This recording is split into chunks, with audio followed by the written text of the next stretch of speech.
In the 1970s, as he served a prison sentence for armed robbery, H. Rap Brown became a Muslim and changed his name to Jamil Al-Amin. On March 16, 2000, at 10 o'clock at night, Fulton County Sheriff deputies served a warrant for Al-Amin, a missed court date on a traffic charge. A man who pulled up in a Mercedes near Al-Amin's house opened fire, killing Deputy Ricky Kitchen. Authorities found Al-Amin. Cool cat, black shades, afro crown. Calm and collected, speaking that profound. Vanguard, front line, and one back down. Poised and poetic, H-Rap Brown. Cool cat, black shades, afro crown. Calm and collected, speaking that profound. Vanguard, front line, and one back down. Poised and poetic, H-Rap Brown. Student Nonviolent Coordinating Committee, known as SNCC, formulated in the 60s. The height of civil rights erupt in the city streets. No justice, just fighting for the liberty. Arrested for riots, but not before you heard the cry. Violence is American as cherry pie. Serving as minister of justice before the Panther Partnership end in abruptness. Organizing against racial attacks. Armed self-defense for a nation of blacks. With presidents he sat. Enforced potent gas. Organized registered voting acts. The young and passionate often will become activists. Killed by guns of savages. Far from pacifists. Clashing with racist nationalists. Government run by capitalists. Cool cat, black shades, afro crown. Calm and collected, speaking that profound. Vanguard, front line, and one back down. Poised and poetic, H-Rap Brown. Cool cat, black shades, afro crown. Calm and collected, speaking that profound. Vanguard, front line, and one back down. Poised and poetic, H-Rap Brown. Wanted and taunted by the FBI. Brown shot by a deputy and left to die. No answer needed, no question why. Just to survive, decide it was best he hide. OT, lay low obviously. Regroup and retroop possibly. A year later, shootout with NYPD. Arrested, convicted, attempted robbery. Upstate in Attica for 5 years. Guess the time helped get his mind clear. Reset the revolutionary pioneer. Came home strong with refined ideas. Converted to Islam on his deen. H. Brown, not Imam Jamil Al-Amin. Moved to Atlanta, new on the scene. Opened the grocery store, got the community clean. Cool cat, black shades, afro crown. Calm and collected, speaking that profound. Vanguard, front line, and one back down. Poised and poetic, H-Rap Brown. Cool cat, black shades, afro crown. Calm and collected, speaking that profound. Vanguard, front line, and one back down. Poised and poetic, H-Rap Brown. A decade later, the year is 2K. Serving a warrant for failure to appear to his case. Supposedly deputies leaving his place. He was headed home, they meet him face to face. 2 cops shot, one was dead. From the hospital bed, mumbled and said, Jamil Al-Amin, the gunman alleged. Captured in Alabama on the run, he fled. Still in possession of the murder weapon. Body armor dressing for further protection. No alibi, whereabouts, words in question. Charged and convicted, no heard confessions. Sentence, life, no parole. 24 hours locked tight in a hole. 20 years later, hoping the fighter turning old. Light barrels keep fire burning in they soul. Cool cat, black shades, afro crown. Calm and collected, speaking that profound. Vanguard, front line, and one back down. Poised and poetic, H-Rap Brown. Cool cat, black shades, afro crown. Calm and collected, speaking that profound. Vanguard, front line, and one back down. Poised and poetic, H-Rap Brown.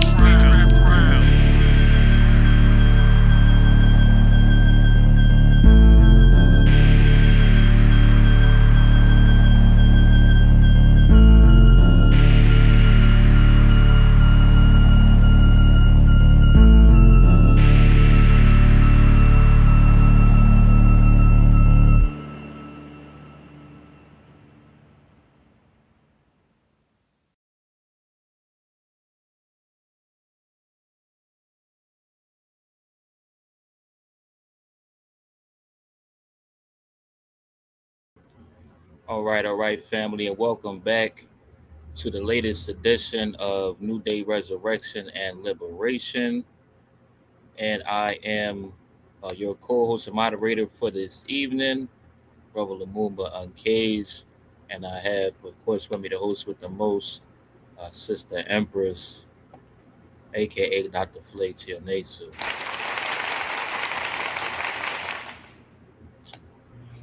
All right, welcome Ashley. back. Welcome back. We have That's us. with us in the yard. We got Baba Moses as well as Sister Dot. All right, give thanks and shout out to those tuning in with us on our live streams and tapping in with us. Shout out to Sister J. Renee, Sister Shirley Baker. All right, give thanks, much appreciated. I believe Baba Akil is tapping in with us as well. All right, give thanks to everybody who's tapping in with us on our live streams.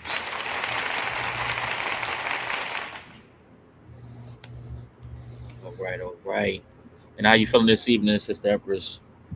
Hey, I'm enjoying this evening because of, I guess, today. I'm interested in hearing from folk in different locations other than Philly, because I'm wondering if they experienced some of what we experienced today here that looked kind of almost like a tornado or a hurricane or something. Mm-hmm. Yeah, it was going down. Yes, indeed. I just again want to kind of get open up the floor a little bit later to hear how folks might have how this may have affected them, or if they were affected by it at all. But at any rate, so tonight we're going to have some very interesting conversation with two of our extended family members. One, of course, is a former political prisoner for almost 50 years. And we're talking about, of course, Baba Jalil Montague. And he's going to be joining us to kind of give us some insight into a program that took place last week in Atlanta. I had the opportunity to attend. I want to thank our family, our NWM family and allies for making sure I was able to get there. And again, yep. And so Baba Jalil is going to give us some insight into, what that was about with genocide and where the group is now going in terms of the spirit of Mandela. We're going to also talk with Baba Jamoke Ifetayo, and he is, of course, a former national co-chair for NCOBRA, but he also has been involved with the reparations movement for years, in addition to being a member of the Republic of New Africa and several other things. So we're going to talk with him about the conference that actually the convention that took place in D.C. A couple of weeks ago, and it was again for NCOBRA. And so we're going to talk with him about, what that was about and what they, felt they were able to accomplish and where they're going next. And of course, with our We Charge Genocide 21, we're going to give you some updates on that. Of course, tomorrow is our regular weekly Ubuntu meeting. And so again, we have quite a few updates for you. And I guess we're ready to rock and roll, Brother Lumumba. All right. Excellent. Let's do it.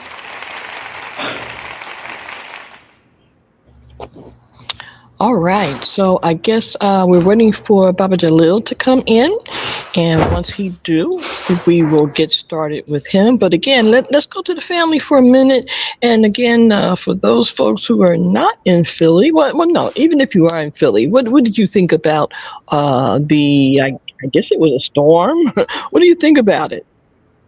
Let's open the floor up, get some thoughts on today's weather. All right. Give thanks for that being said. I want to open the floor up to the family. Any comments that anyone wants to add in the live stream, and those that are with us live in the yard. I think we have one person from Philly. We got a person from DC. Okay, we got our sister Shayla in the building. All right. Tapping in from Germany. Sister Yvonne from Philly, shout out. and also Chief Elder. I forgot where Chief Elder is located currently. All right, but yeah, if we could get some feedback from the family, what was your experience today with the weather conditions? In Philly is very rare, but we actually saw some hurricane conditions today, and that was kind of like unother. All right, but let me open up the floor for anyone about to tap in for today weather condition.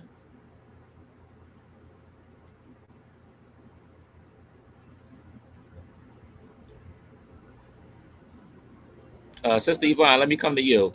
Any thoughts on today's weather?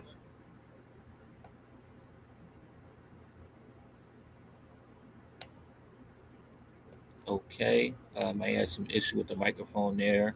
All right, let me come over to Baba Moses. Any experiences that you had with the weather today? Anything strange or usual? I didn't do anything, I haven't really been outside today. I went out to get the mail. That's the only real reason I went outside. But I haven't seen anything unusual happening. Okay, okay. All right, thank you for that addition, Baba Moses. All right. Okay, looks like we got our brother Jalil, Baba Jalil in the building. Much appreciated. Give thanks.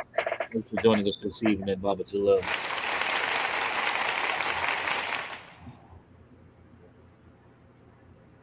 All right, can you hear me? Yes, sir. Can you hear me? Assalamu alaikum. Oh, yes, yes. Wa alaikum assalam. Give thanks. Thanks for joining us, good brother. All right. How you feeling this evening? Doing pretty well. How are you? All right, doing well, doing well. Yes, sir. Excellent, Amazing. excellent. Thank you for All joining us right. here. Before we begin, Baba Jalil, how was the weather there in New York? Did you experience anything different? Today, no, today was pretty warm. It's about 70, about 73 degrees. Wow, Okay. Yeah, it that's was nice. interesting. All right. No, we was just talking about the weather today because we had some very strange and unusual weather here in Philadelphia, where we experienced like a mini tornado or hurricane. Really? Yes, sir. It's quite unusual because we are in a valley, so we usually don't get that type of weather here. So it definitely took us by surprise. Some trees got knocked over, and there was serious flooding. It was flooding in some areas up to the hoods of some Jeeps. So very interesting weather we having recently. Yeah, well, and you listen, they're responsible for climate change. They're responsible for what's going on with the climate. We didn't have the power to do any this kind of pollution, this kind of atmospheric destruction. We don't have the authority or the power to do that. So we know who's doing it, and we know why they're doing it. They're doing it to try to continue to exploit the resources of the planet as they exploit our labor. This is what they do. The multi-rich and the billionaires and trillionaires. That's their world is far different from ours. They believe themselves to be the ones who have to control everything, including the air. And that's problematic for all human beings. But of course, doesn't seem like the majority, the population is concerned about the future, and particularly as regards to the environment. But so that's the reason why we use one of our issues that we raised in our 250 years of resistance, national mobilization, was a question of environmental racism. Mm. The issues of what they're doing to the environment. And how that has impacted our communities. Particularly Black, Brown, Indigenous people. And as the international judge has found that, cumulatively, what we are suffering is a kind of genocide. And we need to address it and look at it like that. We now know that this government that we are ruling, right, they believe in genocide. They believe in mass murder. They believe in slavery. They certainly don't oppose it. And so we have some issues that we have to be concerned about. in respect to how they are dealing with the quote unquote citizenry of this corporate entity that we call a government. So, Yes, sir. so Yes, sir. it's important that we build our capacity to create networks, of resources, uh, because we're gonna need them as the corporate interests, try to have control over all of our food supplies. You know, we already know that most of our communities, particularly Black communities, are food deserts. You know, we don't get fresh fruit and fresh vegetables. You know, unless you go, to near the suburbs or outside the inner city. You know, and or certain specialty shops. But outside of that, we don't have those kind of grocery stores in our community. So this is a very important issues that we have to be concerned about. Going forward. The idea that they tried to remove us from quote unquote citizenship, and with the 14th Amendment, and they continue to do so. They don't want to consider us citizens in this country, you know. So why are we continue to try to act like we want to be, when they don't want us here in the first place, So for me, it seems that it's time for us to really consider how we can create our own networks and our own systems of self-governing, because this government is not working for us, it has not worked for us, and it will not work for us. Anything we ever achieve in this government is as a result of our having to fight for it, And at this point in time, it seems now that the MAGA Confederates are in control of the government, we have some serious issues that we have to address across the board, So we got to challenge our petty bourgeoisie, our middle class, and skilled Black folks, right? And let them know, they're not going to be immune for what's coming down the pipe, And they need to get on board. As Dr. When he began to realize the fallacy of the civil rights movement attempts to integrate and assimilate in a white supremacist system, he said that, he felt that he was ushering these people into a burning building. That's right. Into a burning building. So he began to realize, that this system is not working for us and will not work for us. Right. And as Haj Malik Shabazz has alluded to, only one's going to try to put out the fire, right, of the master's house is the field Negro. It's the house Negro, and field Negro is going to pray for a strong wind, to blow the sucker down. That's right. That's what.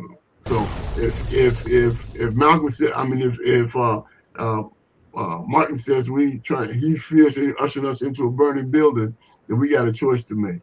Either we're gonna try to pour water on it, or we're gonna have to fuel it.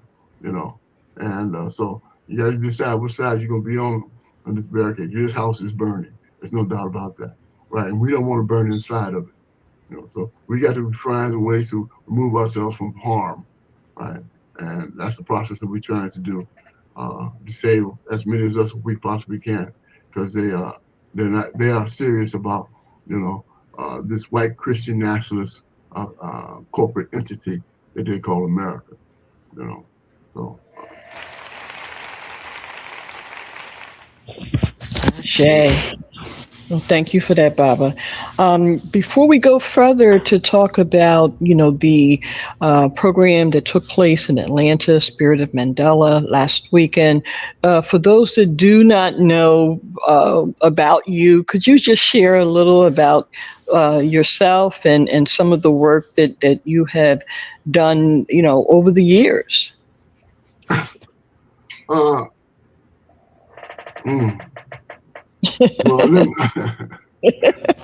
I'm not good at talking about myself like that. I know, but Baba, listen, we have to make sure, because we're about educating, and we oftentimes assume that people know, and what we're learning is that, a lot of our people don't know. And so we have to make sure that people know some history. So if you would just address it from that context, from a historical perspective, is really, really important. And it's also inspirational, because there are many who don't know of the work of, particularly for me, the Black Liberation Army. I mean, at the age of 16, I joined the Black Panther Party. At the age of 18, I was recruited into what was known as the Black Underground. It became known as the Black Liberation Army.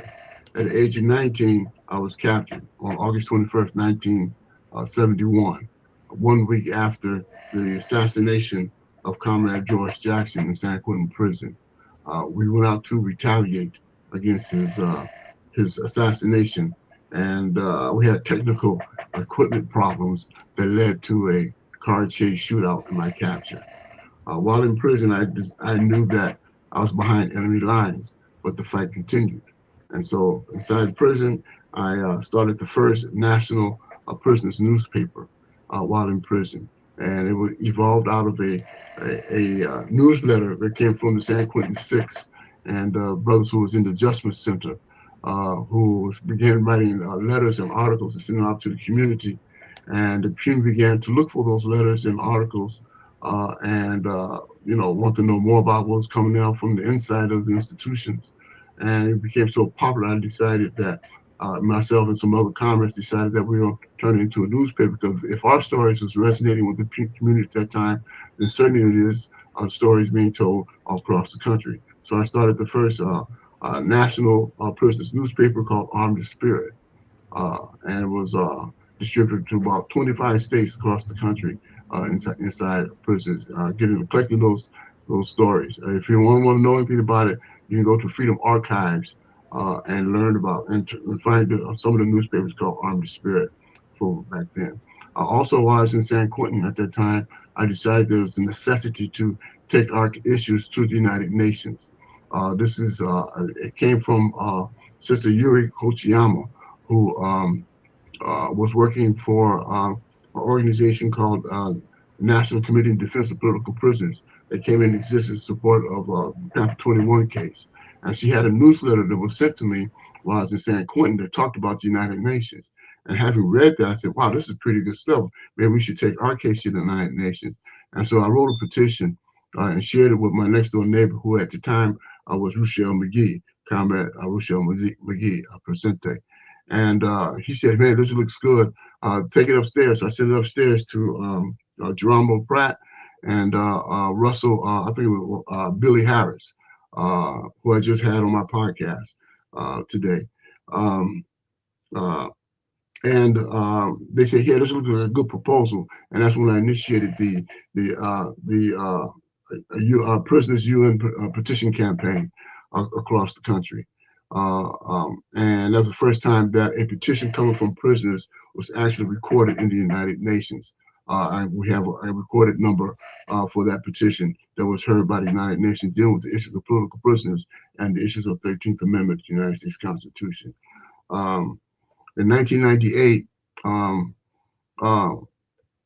I started the National Jericho Movement, myself and Sister Asia Bokhari and Brother Herman Ferguson, two of our ancestors. And so we started the National Jericho Movement, and that evolved from a campaign that was put together by the Republic of New Africa, originally by the Republic of New Africa, what they call the Jericho March. Used to go to Washington, D.C., do a march and talk about the release of political prisoners. In 1996, they stopped doing it. And I didn't understand why, because it was a necessity, in my opinion, to continue. So I contacted Sister Sophia Bokhari and Baba Herman Ferguson. I said, listen, we need to figure out ways how to continue this march on the White House in demanding the release of political prisoners. And they agreed. And so in 1998, we had a march to Washington, D.C. From all across the country. We had about 6,000 people from across the country came to Washington, D.C. and we had a march and a rally in front of the White House, and on the issues of not on freedom in front of the White House, but it's in Washington D.C.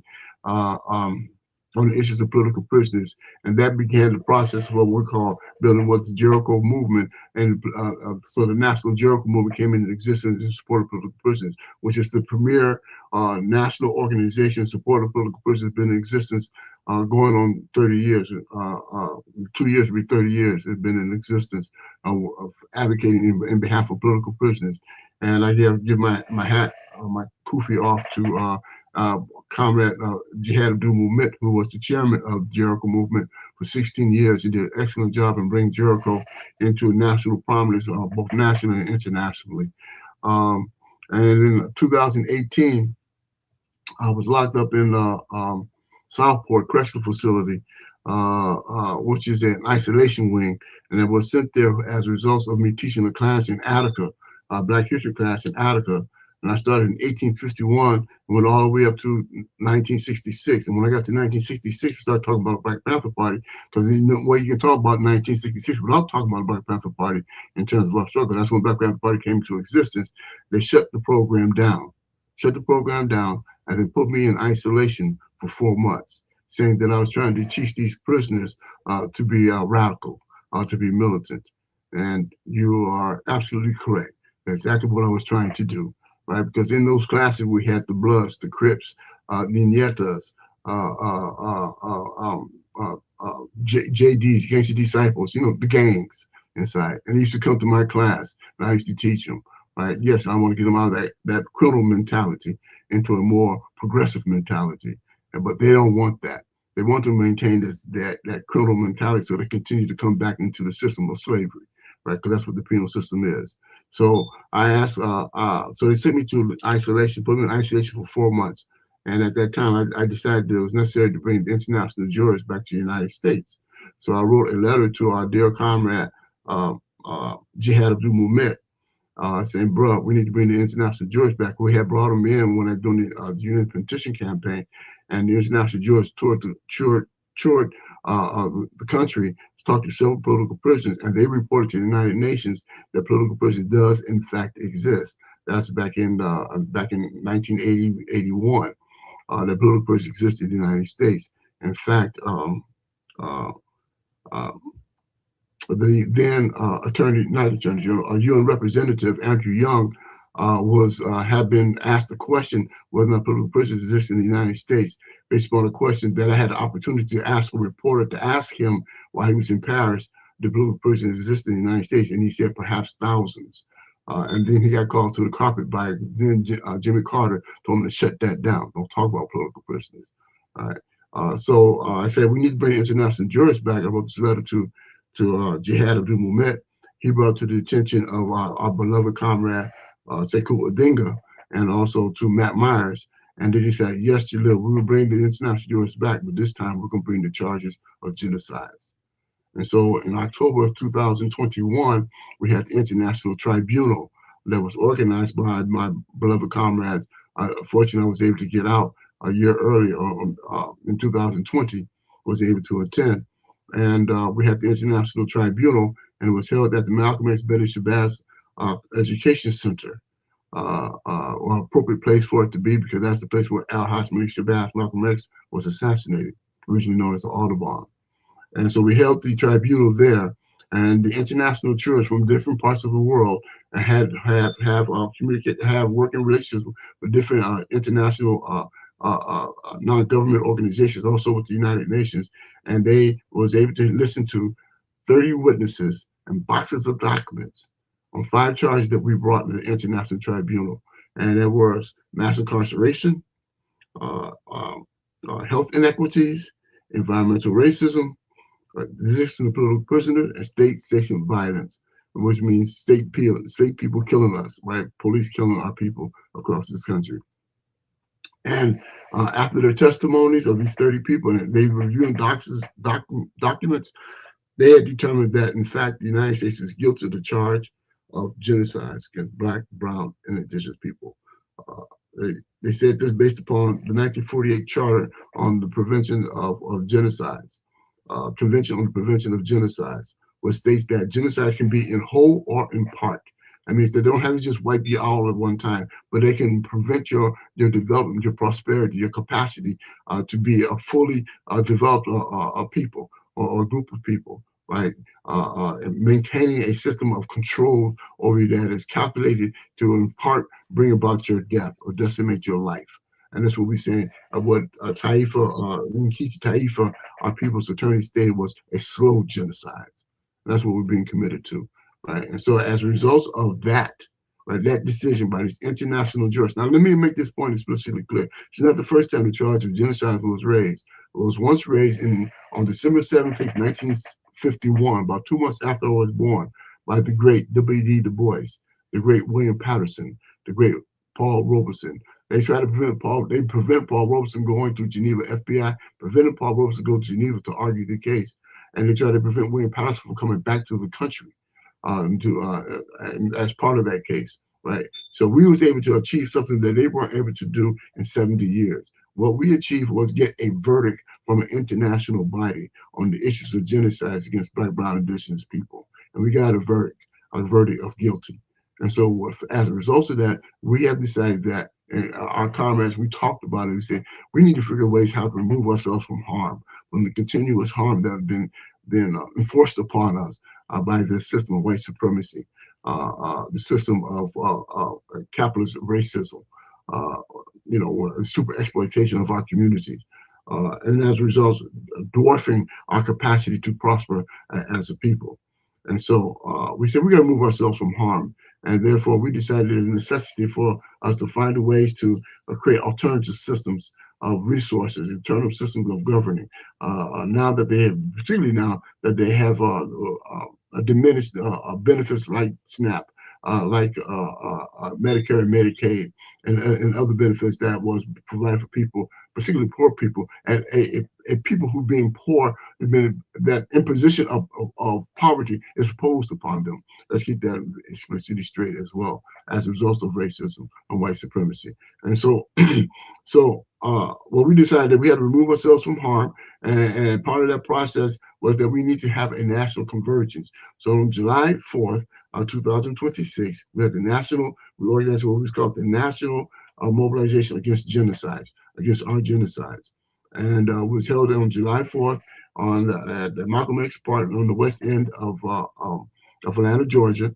And we had a gathering, a celebration of 250 years of resistance. And on the 5th, July 5th, we had workshops and was able to talk to many people from different parts of the country, from California to Oregon, from Detroit, from Miami, from Florida, from South Carolina, from New York, from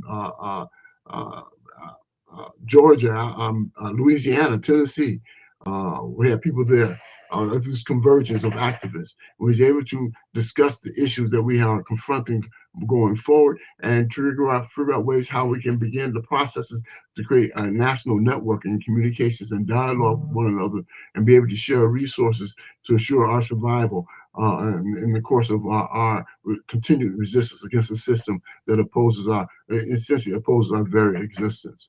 And so, with that said, hopefully I gave you a overall. I didn't mean to go that far, but I gave you an overall capsule of answering the question that you asked of my contribution and the contribution to comrades for which we continue to work with, who has always been in support of all of this work. Because we see things eye to eye, that's important, and we try to apply the principles that we are trying to guide our lives by, by being anti-capitalist, anti-imperialist, anti-fascist, anti-white supremacist, pro-national liberation of independence of oppressed people, and anti-patriarchy. These are the kind of principles we live by, and we also try to, do not to be competitive amongst ourselves. We like to cooperate with the various organizations amongst ourselves, and we try not to be individualistic, in terms of our relationship to one another. We be in a true form of comradeship. We try to be open to one another. even to our own errors. In fact, we should be able to say when we make an error, to have the process of criticism and self-criticism, and accept self-criticism as a gift, so it can make you improve you, and not as a turnoff. One of the things we have to do in terms of our overall struggle, we have to go through a process of decolonizing ourselves, decolonizing our thinking, because of the way we have been indoctrinated. We are a traumatized people. We've been traumatized by the virtue that we have lived in a system of white supremacy for over 500 years, a system that has always degraded, dehumanized, and devalued our existence. For 500 years, over 500 years for the indigenous. And again, you can't tell me that has not traumatized us. It has to have. And so we have to begin the process of decolonizing our thinking from this trauma. And the only process we can do so, we have to divorce ourselves from a system that traumatized us. Because continue to live under the system of traumatizing us and thinking we're going to get better, is a sign of insanity. And so, and for us, it's imperative that we begin the process of creating alternative systems of governing for our own survival, and we call self-healing. It is a process of self. In fact, revolution is a process of self-healing. And when we look at it from both a mental, physical, and the spiritual dynamic. And so, with that, yes, we do have intergenerational trauma. And so we have to address that trauma and begin the process of re-identifying who we are. We are people who have been identified by our enemies, and accepted the identity that was given to us by enemies. So I can just ask the question, what's a Negro? Right? What's a Negro? Where's Negro land? Right? But I have a car, right? And my car, I call her, I name her a Harriet, right? Because I know Harriet gonna get me from point A to point B. Harriet gonna get me to where I need to go. Okay, right? I had a dog when I was a youngster, and we used to call him Butch. I named your property. They named your property. They named us.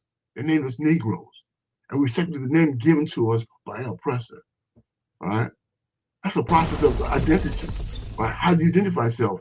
We've been re-identified, and we identify with the oppressed name that they've given us. Just as many of us have the names of our oppressors. And we love these names of oppressors.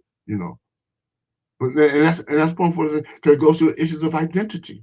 Who are we as a people? And if we don't know who we are as a people, then we can never organize ourselves in a capacity as a people, as a nation, right? As they do, as they do against us. So, I mean, I'm just saying something that is rational and logical for those who are actually, rational and thinking people. We have to begin the processes of understanding that what's going on today in a world where they now have control of the military, have control of the NSA, have control of the CIA, have control of the FBI, have control of law enforcement across this country. All right, the MAGA Confederates, that's what I call them. All right, the MAGA Confederates. That's dire conditions for us. We're building concentration camps all across this country. All right, the empire is being dismantled. All right, and they're doing everything they can do to preserve it, because the external forces are saying no more. But we know that empires are not dismantled by external forces. They may be weakened by external forces, but history tells us empires are destroyed by the forces inside who are internalized. Okay, inside the empire. When they say no more, we're done. We're done. Right? Then the empire dismantles. And in so doing, right, it's gonna be brutal. It's going to be savage, trying to maintain its power. Right? As Frederick Douglass told us, for our disease, nothing without demand, never has and never will. So what is our demand? Right? Because this is what it's about. It's about power. The power to determine your own destiny and not have your destiny determined by others. Right? And that's what has been our situation. Our destiny has been determined by others. Right? Those who exploit us. Those who dehumanize us, those who devalue us. All right. So, So for us, it's important that we begin the process of what we call building what we call the People Senate, right? We have to figure out ways how to really maneuver and be creative and be innovative, okay, and not be dependent upon a system that don't want you dependent upon them. Let's see. That is the goal and objective. We have to build a People Senate. We have little alternatives. Okay. And with that said, I say Ashe. Amen. Yes, I say. All right. So, family, aren't you glad I asked that one question? See? This is what's in my heart, sis. That's all I'm saying. That's Brother, what's in my heart. listen. I just gotta say it. And that's what we were hoping, because again, I'm going to open up the floor and I'm going to let the family respond, because I know I learned something. I learned quite a few things. So I know, I know that our family also, learned a lot. So I'm going to yield and let the family come in with any questions or comments. Back to you, Brother Lumumba. I say, thank you so much for that breakdown and that insightful history lesson on the Black liberation movement and the struggle here in America.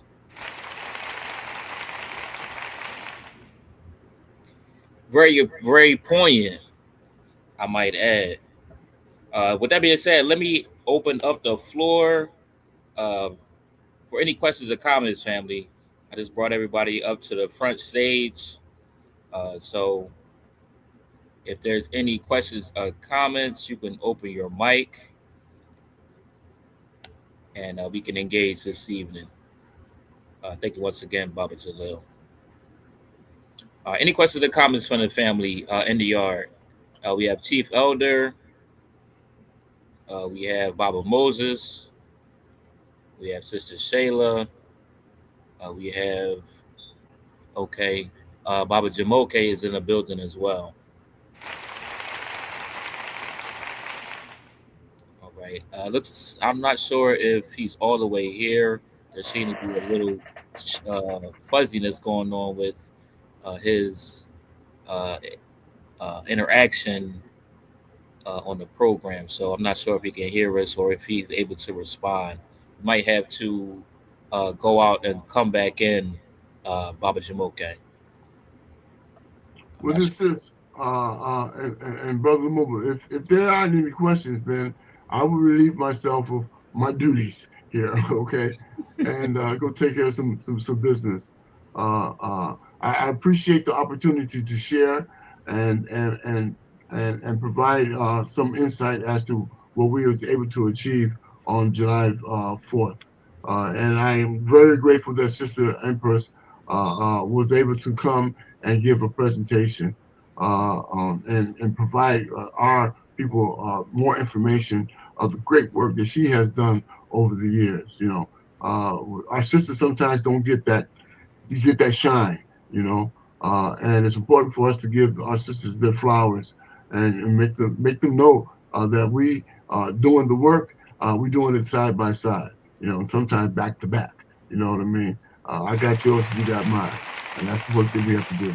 We have to build, unity and cooperation amongst ourselves, right? And we have to deal with these issues of patriarchy and how that has hindered us and not helped us in regards to our overall struggle.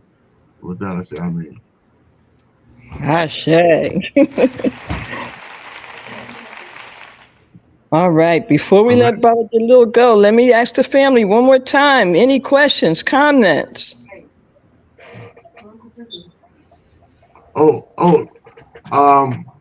Let me just also make one more comment, right? Yes, As my wife just gave me a reminder, right? And that's her job. She's to give me my reminders. And one of the things she says, listen, make sure you talk about political prisoners. Okay. I said some things about them earlier, in regards to our movement and building the National Jericho movement. But it's important that people know that we have to fight for our political prisoners, right?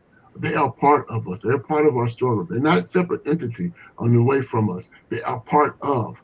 And we have to give time and energy to those who put their life and liberty on the line, or who are behind enemy lines. Right? We must, right? To fight for them is to fight for ourselves, just as they have fought for us.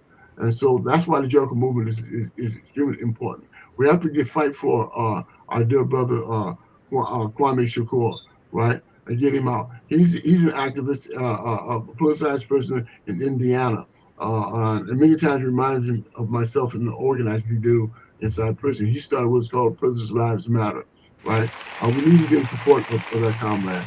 We have to ensure that we get support Kamal Siddiqui and fight for his release. We know Kamal Siddiqui did not do what he did. The only reason why he's in prison because he would not cooperate with the FBI to capture Assad Shakur, right? And he's Assad Shakur's baby's daddy. You know what I mean? He has a child with Assad Shakur. You know, so if you love Assad Shakur, right, you have to fight for Siddiqui, Kamal Siddiqui. We got to build the base for Kamal Siddiqui. And there's many others. Go to the National Jericho Movement, go to the website and learn about these political prisoners, right? And get involved with their cases. If you don't do no more than send them a little commissary. If you don't do more than write them a letter, send them a card, and find out the ways how to do that. Some of there's different ways to do it than others in different prisons. But learn how to do that and give our brothers some love, or give our sisters some love. There's a sister, Atia Siddiqui, right? A sister from Afghanistan. She's being tortured in many of her incarceration, and people not doing any work in support of her, and they should. And there's others who are inside prisons. So indeed, keep this also in mind that the prison system is a slave system, right? The United States is a slave nation. Okay, let me make your point explicitly clear. The United States is a slave nation. It has never not been a slave nation. At the time, in 1865, when they wrote the 13th Amendment, right, they ended chattel slavery by starting penal slavery. On the same ink, on the same time, on the same paper, on the same date, by the same colonialist enslavers, when they ended chattel slavery, the transition into penal slavery. The 13th Amendment states that the slavery and voluntary servitude, except for those who have been duly convicted of a crime, should not exist in the United States or in its jurisdiction. So there was a transition from chattel slavery to penal slavery. Slavery was never abolished. Never abolished. Okay, it's just transition. And then they created the Black Codes to try to put us back into slavery. That's why one of the issues of the International Tribunal was mass incarceration. So we understand that the prison system is in fact a slave system by law. So what happened when 1865, they made slavery a law, a constitution. Slavery is in the Constitution. So this is a slave nation. All right. So let's understand that. All right. Slavery was never abolished. All right. And so that's another trick, indoctrination, that we need to decolonize our thinking about. You know, how we've been indoctrinating the system. The 14th Amendment is another issue. And you know what they're trying to do? They're trying to take away citizenship. You know, saying we can never be citizens. Slavery was never abolished. This is a slave nation. All right. And we need to make sure these young boys out there in the streets doing this stuff, doing what they're doing, right, that they're actually putting themselves into a system of slavery. And then we got to fight them out slavery. Come on. This is the same. We got to be abolitionists. The real heart of the abolition. Because abolition means to terminate, to exterminate. You have to be real abolitionists. You have to be emancipators. You got to emancipate our people in our thinking and understanding who we are or not. Right? And we got to be liberators. We got to free our people. And as the Funkadelics used to say, the Palmer Funkadelics used to say, free your mind and your ass will follow. We got to free our mind. But, before you go, one quick question. Is your book still available? Yes, it is. You can go to my my website. I put my website back up, and you can find all my podcast interviews and writings on there. You can go to www.waoljalilmutakin.com and tab over to Freedom Ain't Free shop. The Freedom Ain't Free, right, shop, and that's where you find my books, and I got some other merch up there. You know, this money we got to figure out ways how to raise money for our peoples on the inside.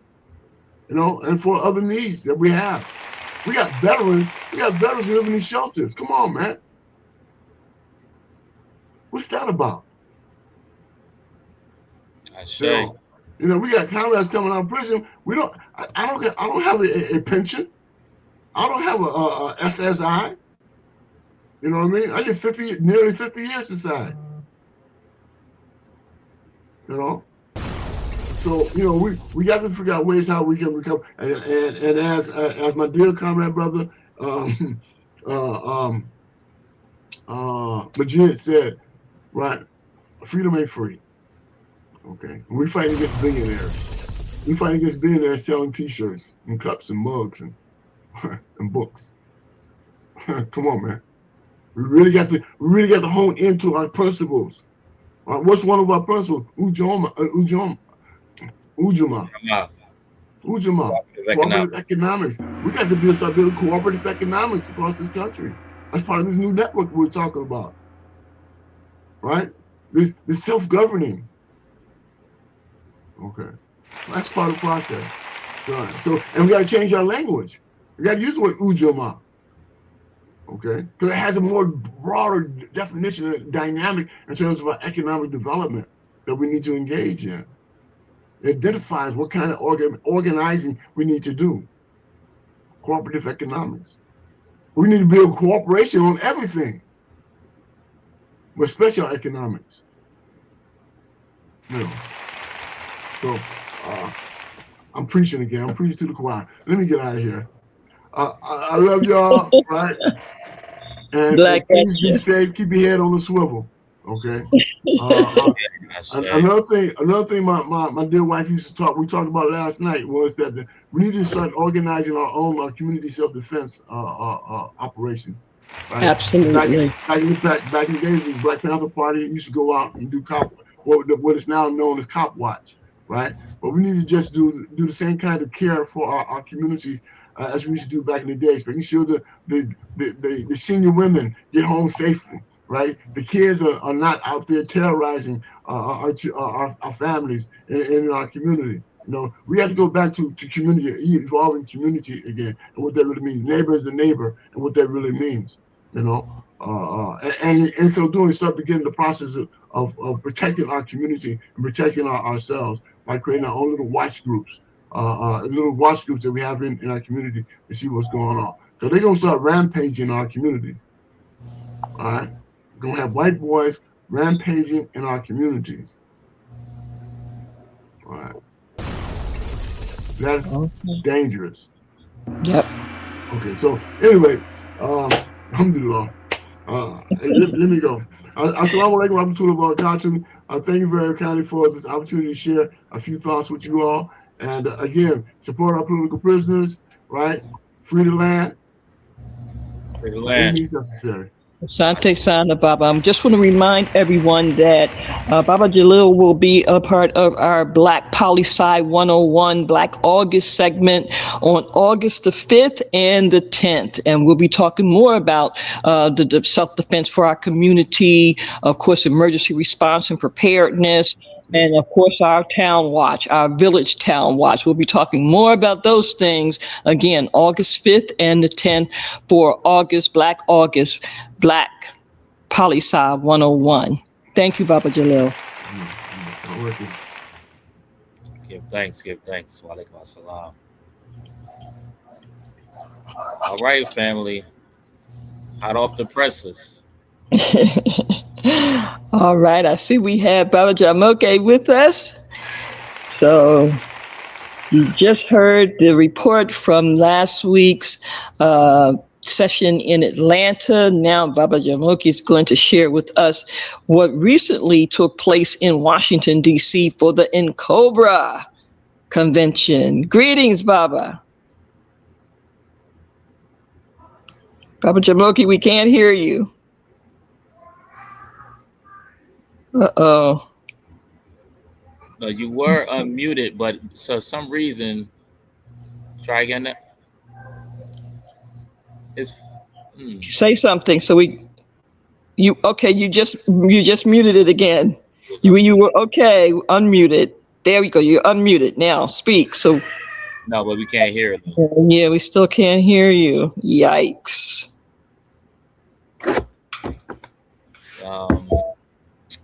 Might be something going on with your microphone. Let me see. You might have to go to your settings, to your microphone, to make sure the right one is engaged. Okay. In the meantime, while we're working on that, family, I'm just surprised that no one had a comment or a question after all of that. Wow. I was kind of dumbfounded. Say it again. No, I said me too. I was kind of dumbfounded. Wow. I mean, that's really interesting, y'all. I tell you, because I was like, wow.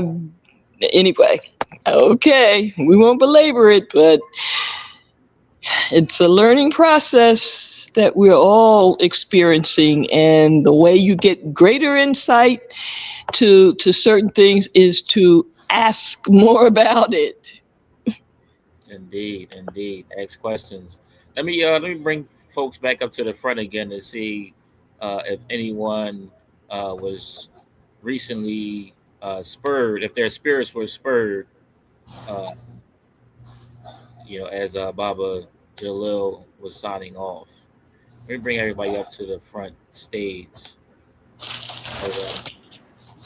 So while we're waiting for Baba Jamoke to log back in, hopefully get his microphone situation together, I just wanted the opportunity to bring everybody back up to the front stage and see if there was anything that resonated as folks were reflecting.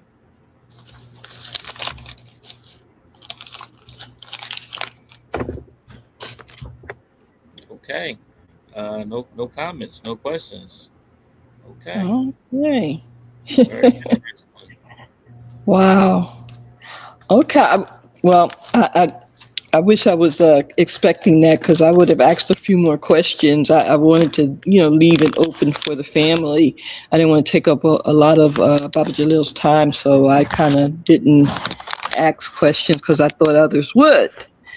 But okay, moving right along. Okay, Baba Jamoki's back, so hopefully we can.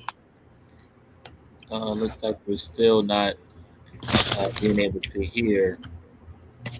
There seems to be something going on with the microphone. Oh, wow. Oh. Yeah, unfortunately. Like I said, sometimes in the settings, there's, when you go to the sound, sometimes there is several components of the microphone. So that could be one of the issues, going to the sound setting and testing another option for microphone. Mm-hmm. Okay, can you hear me now? Yes. Right. Excellent. Yes, loud and clear. Okay, great. All right, thank you, welcome, and thank you for joining us this evening for New Day Resurrection Liberation Baba Jamoke. Okay, so like with Baba Jalil, before we go into the report regarding this year's NCOBRA's convention, could you share with the family just a little about you?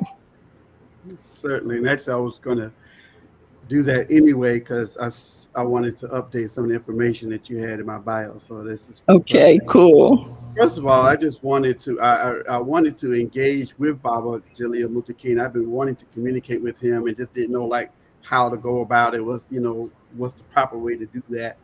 So anyway, but I will follow up with him still. Someone gave me his contact information directly. So Okay, and also keep in mind, Brother Baba Jamoki, that he will be joining us next month, and it'll certainly be, an even more direct kind of dialogue because we're going to be focusing specifically on Black Liberation Army and a few other things. So he'll be with us 2 times next month for our Black Poli-Sci 101 classes. Yeah. And even as I mentioned to you, I was in Atlanta in June and was trying to figure out how to double back. I had to go to DC and New York and try to double back to the event that he coordinated. But anyway, be it as may, let me start out with the first things first, which is first giving praises to our Creator, God, Allah, Jehovah, Yahweh, Inyame, Olutumare, known by many names. We give thanks and praises for our divine ancestors. And since we're speaking about reparations today, I like to call some of my reparations ancestors that Queen Mother Moore, Ashe, or Saint Queen Mother Moore, Ashe, President Imari Obadeli, Ashe, Queen Mother Dorothy Benton Lewis, Ashe, Ashe, and Baba Hannibal Afrique, just to mention a few of the workers in the reparations vineyard who I worked with the exception of Queen Mother Moore, Saint Queen Mother Moore, and carrying on the baton that they have passed on to us. And so I always want to bring the ancestors into the room. About me, I always like to start that story briefly with my parents and my mother being a cultural nationalist, introducing me to African culture and tradition and history and healthful living, vegetarianism, and all of that.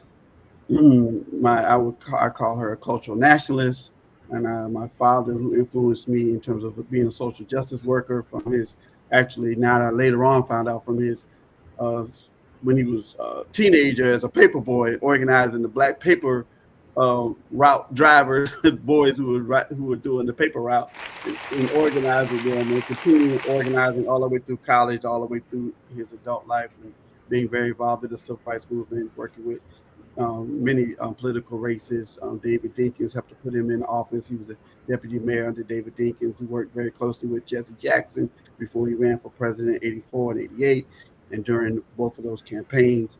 And I could just go on down the list. But anyway, both of them inspired me to be who I am, which I like to say is a dynamic blend of the two of them, meaning using African culture, tradition, and spirituality to effectuate social justice for our community.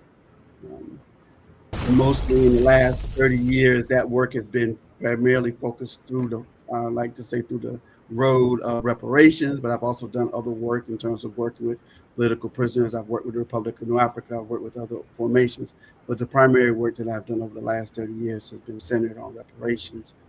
And so in that regard, I've been a local leader within COBRA, the National Coalition of Blacks for Reparations in America. Also have been various other leadership positions within COBRA, regional representatives, national secretary, national male co-chair, and other positions as well. Currently, though, the main work that I do in the reparations movement is with First Repair. I consider them the leading reparations organization in the United States at this time. And so I'm happy to be able to continue my work and my expertise with First Repair. I also work with I also happen to sit on the City of Atlanta Reparations Task Force Study Commission for a long time, being the Atlanta Male Co-Chair, the Atlanta chapter. I feel like we laid the groundwork for that. And so I serve as the Vice Chair on the Atlanta City Reparations Commission. And I also have been very important work, I feel, which is always trying to figure out how to pass on this work to the next generation. So I work with the Movement for Black Lives on their reparations, what they call the Reparations Working Group. So I like to consider myself the elder or one of the elders, because Mama Nkechi and Mama Fia and some other elders sit in on those meetings as well. But one of the elders that work with the younger people, the younger activists in Movement for Black Lives that advance in reparations. So I think that's good enough for me. I have 2 children.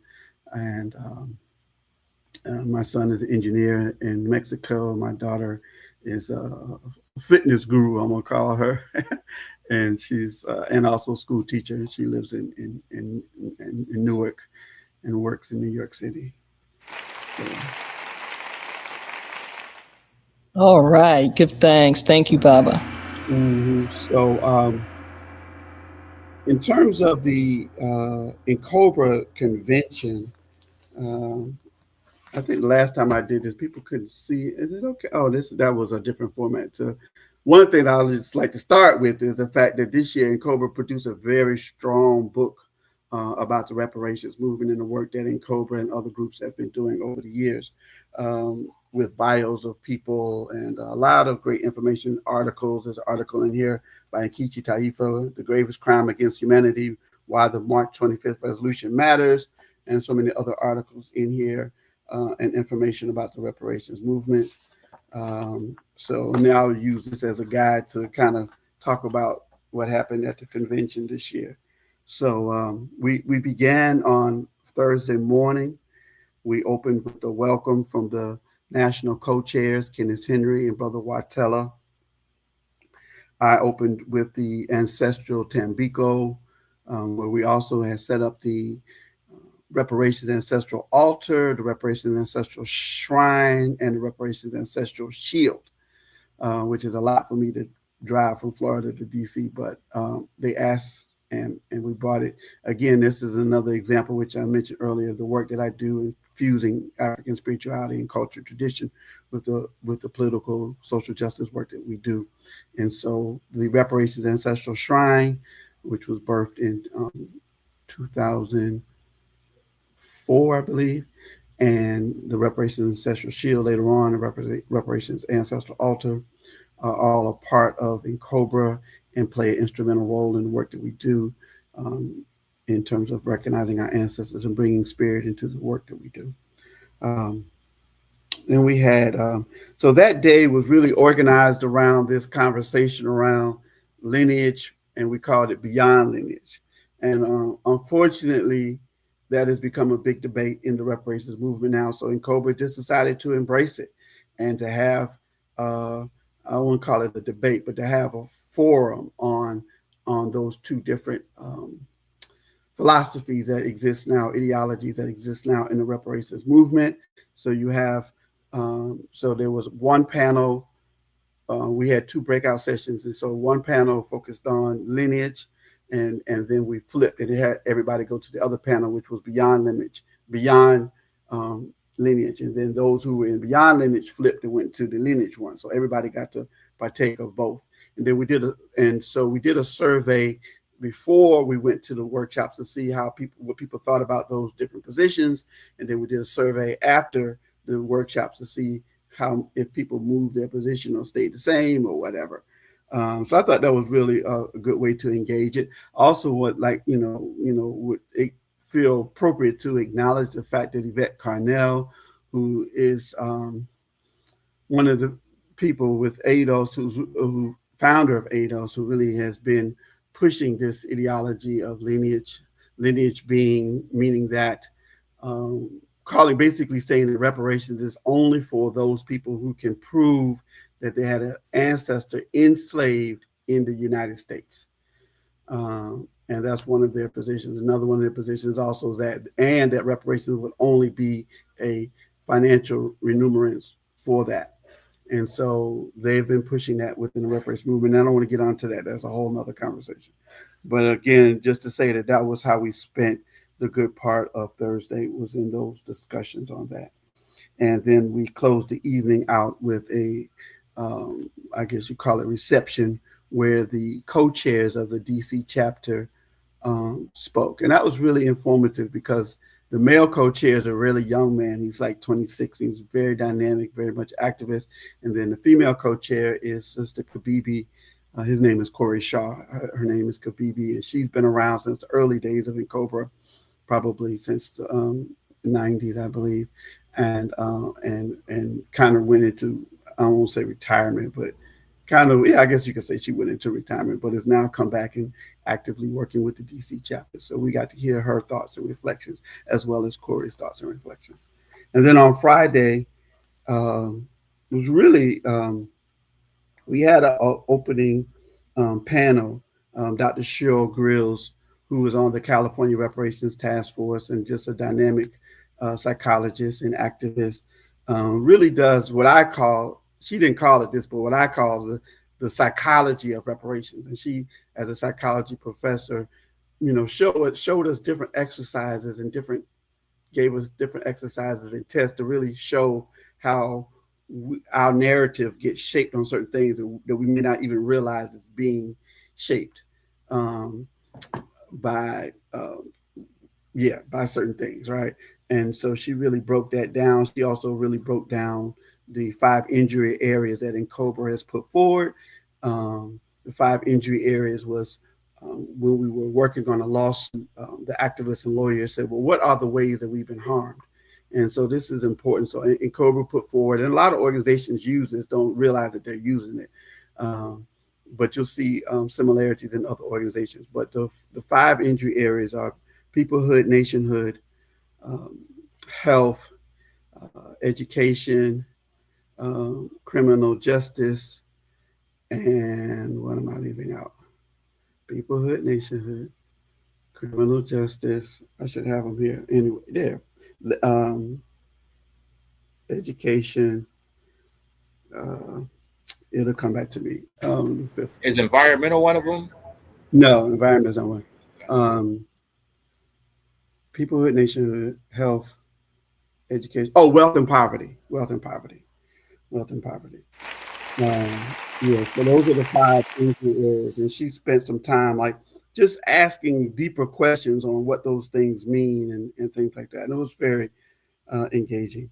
And then the second half of the day, we broke into, NCOBRA has organized itself with certain commissions. And actually all of the commissions aren't active, but those who are active, the active commissions, we broke into different commissions. The different commissions broke down. Separated into working groups with the different commissions, and which is really important because a lot of times, well, now that we more meeting like Zoom and all of that, but used to be a time where we would only meet once a year, and to really work on some of this stuff. But the commissions had their meetings. So we have a health commission, there's the legislative commission, there's the education commission, which I sat in on those, which was very dynamic. Economic Development Commission and the International Affairs Commission. And so we met, and then we took a break, and then they met again in the afternoon.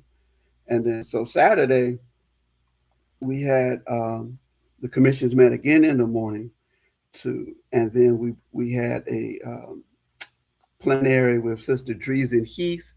Dreesen Heath has emerged as one of the leading younger activists who has been focusing on HR 40. So she worked with the organization, I think Human Rights Watch, and was given the assignment to work on HR 40 and started doing that. And then later on started her own organization, Why We Can't Wait Coalition, along with Sheila Jackson Lee at the time, who was the congresswoman who was pushing HR 40. As well as Senate 40 with Cory, and so Cory Booker and Senator Cory Booker. And so she's continued that baton, continued to really focus in on the National Reparations Commission work. Of course, NCOBRA is always focused on HR 40 and the National HR 40 work as well. One of the things that she put forward now is that there is what she calls a suite, I think she said 14 pieces of legislation that we're calling reparative justice legislation. And so the idea is really to push all of those forward in addition to with HR 40, but to push all of them forward. And so she gave her presentation around, her presentation and charge update of what's going on with that. Matter of fact, there is a couple of I guess town hall meetings, I don't know what they're calling them, forums, what have you, with the Congressional Black Caucus that are coming up very soon this month. to look at different issues that I guess they're going to talk about more deeper at the Congressional Black Caucus meeting in September. But they're scheduling some of those meetings now to have conversations, and I believe there's going to be a couple of them that are going to be focused on reparations. Because what we have recently found out too, which I didn't really think about, was that there's a large number of congresspersons, African American congresspersons, we call them New Africans, in the Congressional Black Caucus, they're not that familiar with reparations, right? They're not from the old school with Conyers and Dellums and all of those, I'm calling old school Congress people that have been, in Congress since the 70s and 80s. And so there's a whole, I guess what we call a whole new crop of Congressional Black Caucus members, New African Congress people. And so we have to bring them up to speed on the history of the reparations movement, HR 40, and what's, the current work that's being done as well. And then we had the Saturday evening, we had the reparations in Cobra Gala. Sister Robin Rue Simmons, who we're now calling Nanba, who is the executive director of First Repair, as I mentioned, organization I'm working with now, is also the spark that has really been influencing the local reparations movement that we see going on around the country now. She was the keynote speaker, and her address basically, I would say, centered on the fact that people may or may not know that the Department of Justice is now going after the reparations program in Evanston that she started, and so basically her remarks were around, whenever we've had any movement, whether it was ending of slavery, whether it was desegregating public accommodations or school desegregation or whatever, there was always pushback. There was always resistance. There was always pushback on those efforts and strategies and successes that we had to a certain degree. And there was always pushback, just like there's pushback now on the Voting Rights Act and pushback on other things as well. And so that was kind of her thematic of her presentation. And then we had Sunday was something that I didn't start this tradition, but it's been a tradition as a part of every NCOBRA convention, which I think to me is one of the most powerful or profound part of the NCOBRA conference, because we can always just sit and talk about stuff and talk to each other, right? Preaching to the choir. But what we do on Sunday is we actually go to some place physical that's near the city where we're having, or in the city where we're having the convention, that is symbolic of our ancestors or symbolic of our ancestors' fight or struggles. And so sometimes we've gone to places where massacres have happened. We've gone to places where we've gone to just sacred places like the river or the ocean. We've gone to burial grounds. We've gone to cemeteries. We've gone to plantations. This year we went to this canal, which I wasn't familiar with this history, but it's a really rich history. And the young man Corey has really studied this history in depthly. Washington's family owned this land that was part of this canal. And there's a whole rich story, which I'm not going to go into now. But anyway, that's what we did for Sundays. We went and went actually to the canal and talked about our ancestors and the contributions that they made to the canal. There was also freemen's communities that were right near the canal as well. The workers who worked on it, they actually separated themselves and created their own towns and communities. And it's just a very rich history. And Brother Carr, Greg Kamati Carr, if you're familiar with him, and the only person that could do it the way he do it, did a really powerful, again, Tampico for our ancestors. And it rained almost the whole time, but we stood in the rain and shared the stories of our ancestors and poured Tampico and to honor them, lift them up, and closed out. I think I'll stop there. If there's any questions or comments about the NCOBRA conference, NCOBRA convention. All right. Thank you, Papa Jumoke. All right, go back to you, Brother Lumumba. Let's see if there's any questions or comments from the family. All right. Let me bring everybody up to the front stage, see if there's any questions or comments. While I'm doing that, I wanted to ask And thank you for that presentation, Baba Jamoke. I wanted to ask two questions. One, does N'Cobra have an official position as it pertains to the debate or what have you with lineage-based versus non-lineage-based reparations? That's my first question.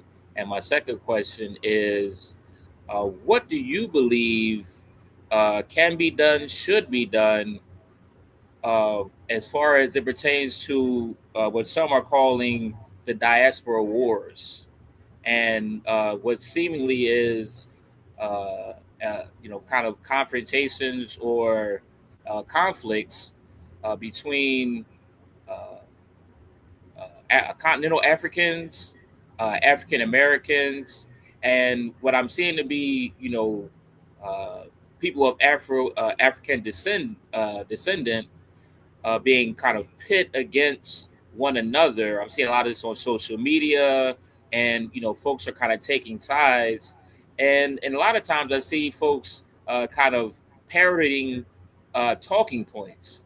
What are your position on these things? Well, that second question is a big question. That's a really, really big question. But let me try to at least answer the first one first. I would say that N'Cobra hasn't created an official position, but we definitely do not limit reparations to basic based on the lineage argument. We see reparations much broader than that. And what I like to bring into the conversation whenever we talk about like defining reparations, which is the standard, which in my opinion should be the standard, which is the United Nations 5 forms of reparations, which also talks about repairing the people back to the way they would have been if the crime hadn't happened. And so, for some people, like I said, they wanting to limit it to just saying those people who can connect to slavery should get reparations, and that's not the position of N'Cobra. And so I think that answers your question. Because that's, like I said, that's a whole conversation as well. But I'll just close out just because I wanted to say this. One of their arguments for that is that they feel like that would make it more difficult for them to fight us back or to push back against it, And I don't see that that's necessarily true, because, like I said, whatever we do, and that's like going back to, as I said, Robin Louis Simmons' speech, whatever we do, they're going to push back. Whatever we do, right? And that's very right. Yes. If we try to do it this way, there'll be less pushback. It's just nonsensical. It's not a rational argument. To me, that's just like saying, well, if our ancestors fought for quasi, ending of slavery, like, well, we'll just work 3 days a week as slaves and maybe 2 be free. I mean, they might push back on that less hard. It doesn't make sense. As a true revolutionary, as a true activist, we're not concerned with what their response is going to be. That determines how we should move forward. No, I mean, we want to be strategic with things, but we want what we want, and we're demanding what we're demanding, and it's regardless of how we think that they're going to respond to it or not. But I'll get off of that horse. Now, the other one, your big question. I don't even know where to begin with that one. Because I was thinking about, one of the things that came to my mind was I was thinking about how some of these stories about how certain Africans, certain countries, I want to say South Africa and a couple others, were putting out other people from other continental countries, other continental African countries. They were calling them immigrants and putting them out of their country. Yes. And then in addition to that, there's an organization now, a group of people there's several organizations now that have been pushing for what they call a borderless Africa. And so when I see that, when I hear that, I'm like, yeah, borderless Africa. But then I go and read the comments. And the comments are like H hell to the no and all kinds of stuff. you know, you stay where you are. You just want to boil this Africa so you can move into South Africa, or you just, you know, blah blah blah, whatever. We ain't having it. And so the point that you raise is a very serious one, because right now it does seem like, you know, the lack of unity between continental Africans and amongst themselves, as well as continental Africans and the diaspora. It seems like it's getting exasperated, you know, but I think sometimes we have to be careful, you know, in terms of, you know, how, you know, it's like I don't want to say it's like the glass is half empty or glass is half full, because, you know, at the same time, you know, we could talk about all of the unity that's happening between the diaspora and continental Africans. You know, we can talk about all of the, you know, the day of, you know, the year of return and African Americans moving back to Ghana and being welcomed, and, you know, and I think about 7 or 8 countries now have created dual citizenship for African Americans, and so it's sort of like it's a mixed bag, and I think we got to be careful not to because what should I say? One of the things that we know about our people and just human nature, right, is that we get more excited about the negative, right? We get more hype about the negative. We get more, you know, if somebody's done something harm, you know, I always say, like, you know, like if somebody gets a white police officer kills a black person, right, people will get in the streets and support that and fight against that. But if we say we're going to organize a cooperative, like Baba Jalil Muttaqi said, okay, who's coming? Where's the support for that? But when you're when you're angry about something, you respond. But when we try to be proactive about stuff, we don't see the same level of response. So you know, I'm just saying that to say that, you know, sometimes we have to be careful not to judge the negativity as what's really ruling. You know what I mean? Right. It's like, you know, that's people like to, when people get upset, they want to respond, right? You know, like sister asked some question, you know, asking anybody want to ask Jalil Muttaqi a question? Nobody said nothing. But if he had said something that made people mad, right, I'm sure everybody's head, or several people's head, probably would have went up. So anyway, I'm gonna stop there, and because I don't even know, like I said, brother, we probably need to have a whole series of forums on that question around, you know, the challenges with basically we're basically very. Not just us as people of African descent, but people around the world. We tend to be very tribal, right? And even, you know, even the continent borders don't really reflect that. It's more if you look at it, it's really more like tribal. And I know some people say that ain't the progressively correct word I should be using, but it is what it is. Politically correct word I should be using. But it's true. It's like we're tribal. I was trying to remember, there was a book that Dr. Leonard Jeffries used to refer to that talked about this, and from, you know, white perspective, about how you have all of these different Germanic clans and all these different European clans, and they see themselves as a clan, even though they have these country borders and stuff. There's actually clans within those, and that's not unnatural that human beings organize themselves around clans or tribes or whatever we want to call them, ethnic groups. And I'll stop there. All right. I got a couple more questions, but I'm gonna open the floor up. Oh yeah! And by the way, family, as Baba Jamuki just mentioned, and we shall have some forums that will specifically focus on that matter. So get ready, because it's coming. Yes. I say. All right. With that being said, family, let me open up the floor once again for any questions or comments for Baba Jamoke. All right. Let's not everybody speak at once, but opening the floor. Questions or comments? Well, I know you said you had some questions, but I also just thought that, you know, there's just in addition to the N'COBRA convention, I think that we should mention, in terms of what's going on in the reparations movement, was that, May 25th, March 25th, we know that the president of Ghana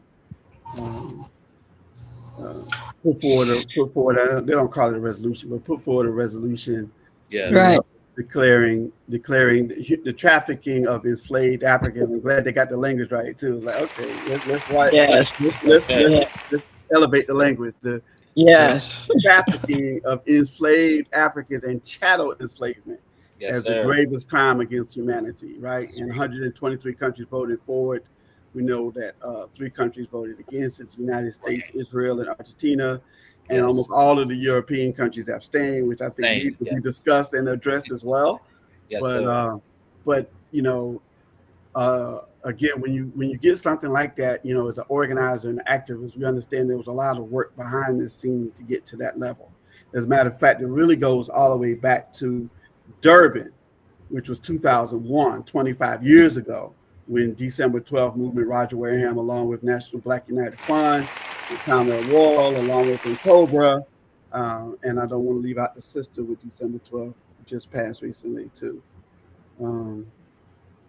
Come on, Empress, help me out. The sister that worked with December 12th, I see her face. Anyway, it'll come back to me. But anyway, the point I'm making. Viola Plummer. Viola Plummer, thank you. Mm-hmm.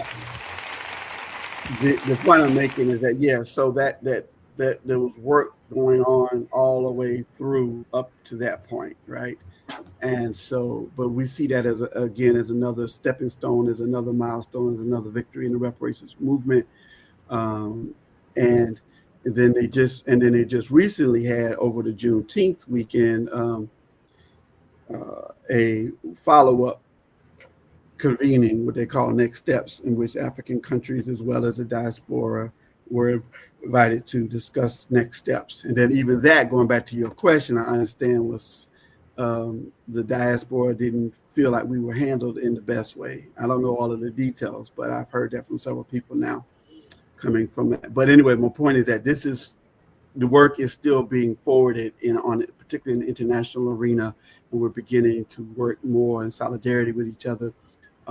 This is something I'm sure Mario Baddelli prayed for and believed in strongly. Used to always say, we just got to get one of the African nations, because we can't do it because we're not a nation. But if we could get one of the African nations to champion reparations at the United Nations level, that's a victory, and we had that victory this year.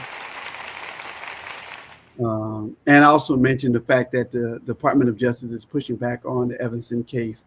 I think that's also important to bring in terms of what's happening now currently with reparations.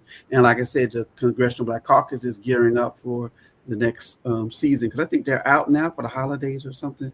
They take a break in August or whatever. So the legislative session will start back, I think, more in like September or something like that. So they're gearing up to focus on, like I said, some of the activists are focusing on this package of 14 reparative justice pieces of legislation, and other cities also, I'll just say this too, other cities and states are continuing to move reparations forward. The city of New York is moving reparations forward. Like I said, even in I don't say even in Atlanta, but Atlanta, where I work, we're moving it forward. The state of Maryland is moving it forward. Other cities and are continuing to move the needle in their city and state at what we call local reparations initiatives. I just wanted to add that to round out all that's going on in the reparations front. You must have been reading my mind. So I want to jump in for a moment because, I love functioning on the grassroots level because it really enables me to observe things from different angles. And before I go back to that, I want to address something that you mentioned, Baba Jamoke, in regards to the Congressional Black Caucus. So in your opinion, why do you think it is taking them so freaking long to do hardly anything over the years? And what I mean by that, and I heard you mention earlier that there's kind of some new people in But at the same time, given the fact that, as you just said, reparations is something that now is reaching, national attention in various cities and various states. So it would seem that, elected officials would be a little more responsible in dealing with some of the issues that are now, pretty obvious in our communities. So with that said, in your opinion, or from your observation, why do you think it is taking so long and so much for these people to do something that makes some sense? Yeah, that's a good question. When you first started the question, I was thinking one way, but then as you came to the end, my mind started thinking a different way. So I'm gonna go with the last part. So what I started thinking about was the fact that I think the Democratic Party as a whole, because most of the elected officials are Democrats, African American, Right. The Democratic Party as a whole, I think, is just not being progressive enough in general, and I think that is influences how they move as well. You know what I mean? Like if the Democratic Party was more progressive as a whole, then it would allow them to push for reparations. Now, I'm not trying to give them an excuse, because they really should. If they're a Black elected official, we should say, these are our demands, and this is what you should go into Congress fighting for. So I agree with you on that. That's what, we have the responsibility to hold them accountable to once they get into office.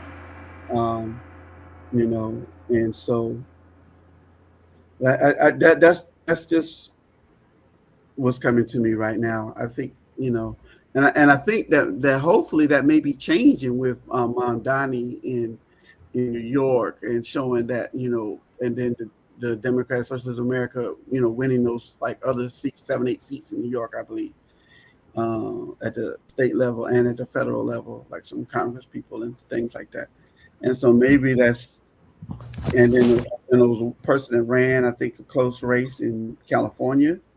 And so maybe that is a trend that could maybe, create a little culture of more, because I think that the Democrats, like when the Republicans, like Democrats, in my opinion, they start out kind of like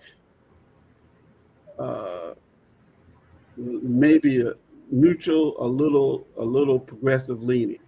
But if like the Republicans win or whatever, they feel like they got to regroup, and so now they feel like they got to be neutral, almost not left leaning, because they feel like that's what they need to do to win, to be like less progressive, like less, more, almost not in alignment with the Republicans, but like less progressive. I'll just say that. And so, and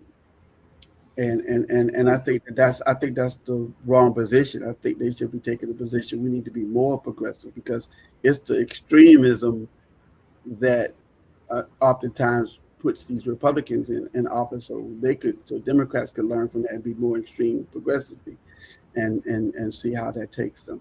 But that's just Jumoke's humble opinion. But in general, I would say you're right. We should expect that our elected officials should do more, be more vocal, and be more supportive of not even just reparations, but even other things as well. Absolutely, but again, in just sticking with the issue of reparations, what kind of connects also to that observation and question is, have our more progressive Black organizations, groups, and so forth, have they been over the past 30 years not as, shall we say, aggressive or proactive? Because we know that HR 40 has been in existence for over 30 years. Right. So, at least with that. So, and again, I'm just saying as just one of the things. So even our own groups and organizations are not from my observation, actually encouraging, pushing to the degree of, hey, y'all, y'all need to really do something here. And see, I'm seeing that and hearing it more now from people like the FBA folk, right? These are some of the things that they're actually saying, whereas we've known it for a while, but for whatever reason, the various groups and organizations that we are familiar with that are either Black nationalists, Pan-Africanists, Black revolutionary, they're not pushing that. They haven't been pushing that like that with the people who are supposed to be representing us. And lastly, let's not even talk about on the grassroots level, meaning the information being matriculated to folks on the grassroots level. Yeah, I was. Well, you said Black nationalist groups. I was thinking you were talking about the more civil rights mainstream organizations. You know, like NAACP, for example, has on paper supported HR 40 reparations for decades now. Right, I've seen it. But they have never, like you said, aggressively, supported it or worked on it or whatever. And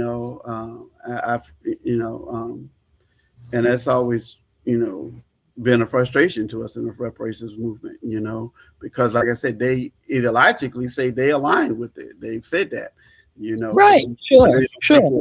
They don't make it a priority like they might make, say, voting rights or some other issues a priority that they have made, but they have never made it. They have never really put a lot of energy or aggressive, like you said, being aggressive about supporting it. Yeah, it's stuff is really weird, and I have to say it like that because even when I look at the Nation of Islam, where's the action?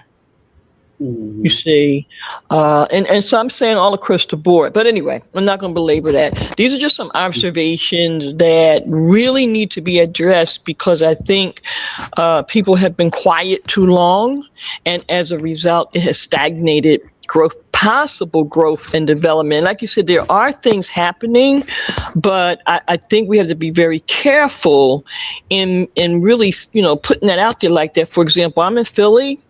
And there is now a Philadelphia reparations task force or something like that.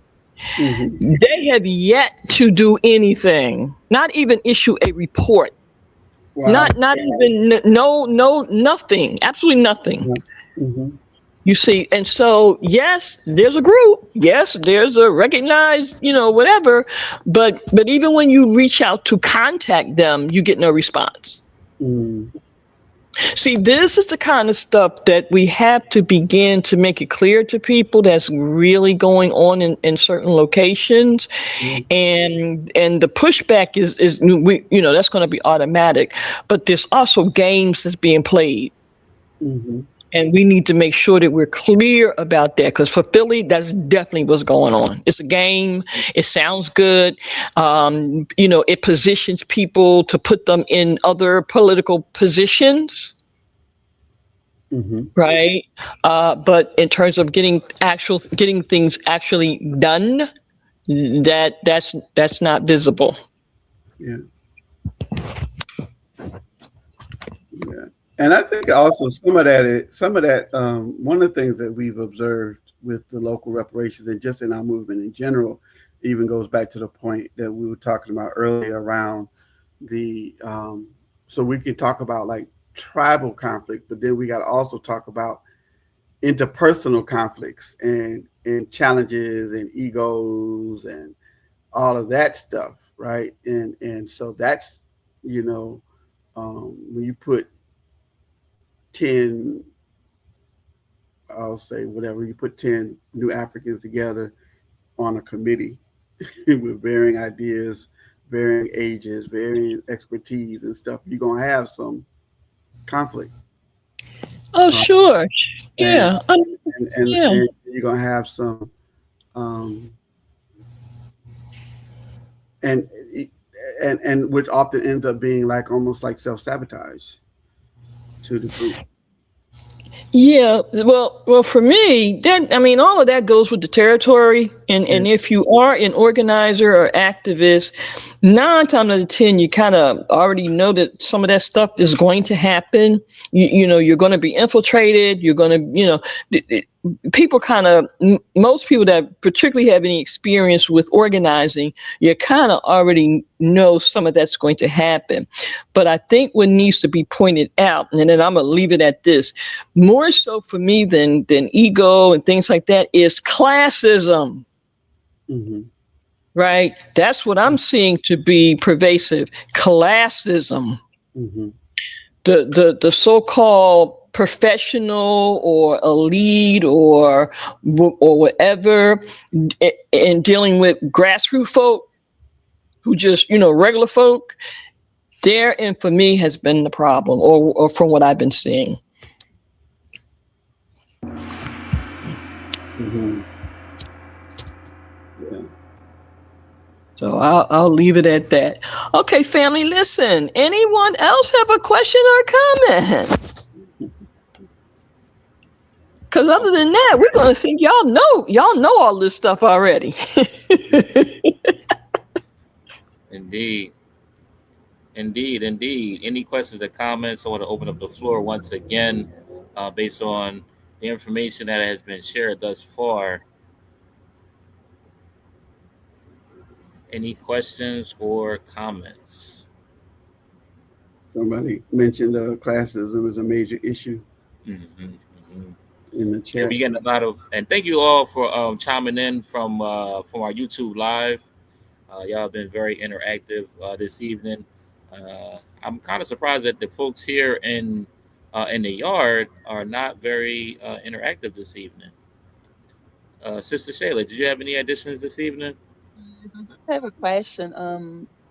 Listening to the whole the big issues about the reparation, I just would like to try to understand, because you were speaking about that and the division, and I just want to understand how far or why Black people or what's the name, diaspora Black people, or from the continent, I don't know, who live in the United States. So if it's true, yes, why do they feel entitled to be involved in your reparations? So I really cannot understand that.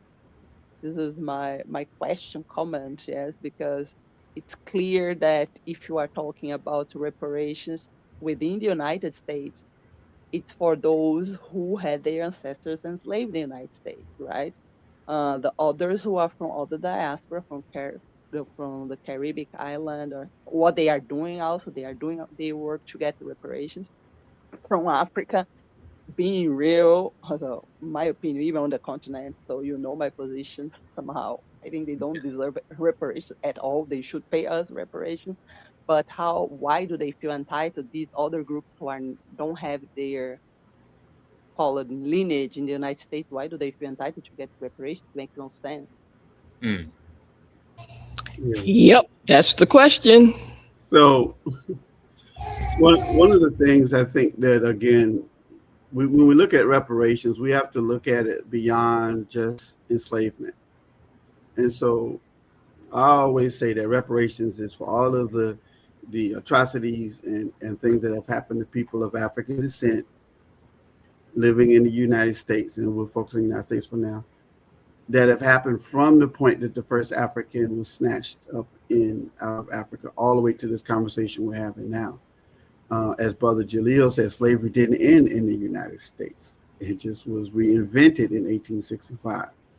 That's a very serious statement, and we need to look at that. When a person is, so let me put a pin in that. So what we have to understand, I think another way of addressing that question, in which people often talk about, is that when we look at reparations, we can tailor it so that it'll be based on what your experience is. So if your ancestors, you can trace your lineage back to enslavement, then there's a certain say package or certain programs or whatever that you would be would have access to.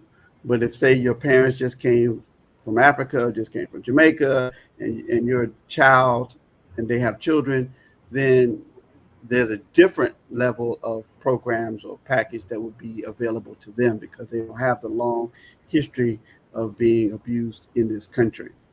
But they do have some history of being abused by this country.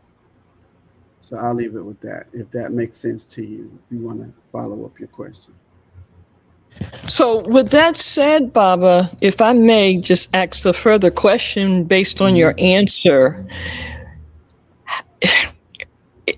that okay, let me not personalize it. So when one willingly applies themselves to something, right? Mm-hmm. As opposed to you were forced Mm-hmm. to have this inflicted upon you. Mm-hmm. In dealing with certain dynamics Mm-hmm. that goes with that reality, Mm-hmm. meaning you submitted to this willingly. So even though you may have been violated, that's an argument that is based on that, or should be based on that. Mm-hmm. When you are forced in such a way that you have no other choice, Mm-hmm. that well, let me ask the question. Do you feel or do you think that maybe that's a totally different argument or different reality, or should be different, period? I think that it doesn't. I mean, even though people made a decision, then we could go and break that down and the complexity of that, right? If we want to go, we have to go through that whole conversation in terms of, colonialism that was put on those folks, right? On people in Africa, right? That would even make them want to, and the oppression and the extraction that happened on their lands, that would even make them want to consider moving from there to here. But if they've been violated, then whether they chose to come to the United States or not, they still are owed repair, in my opinion. If I could just impart possible additional perspective, because as I was thinking about it, I thought, well, I am in agreement that reparations is a broad topic and subject matter, and reparations are due to those outside of the lineage of those Africans in America.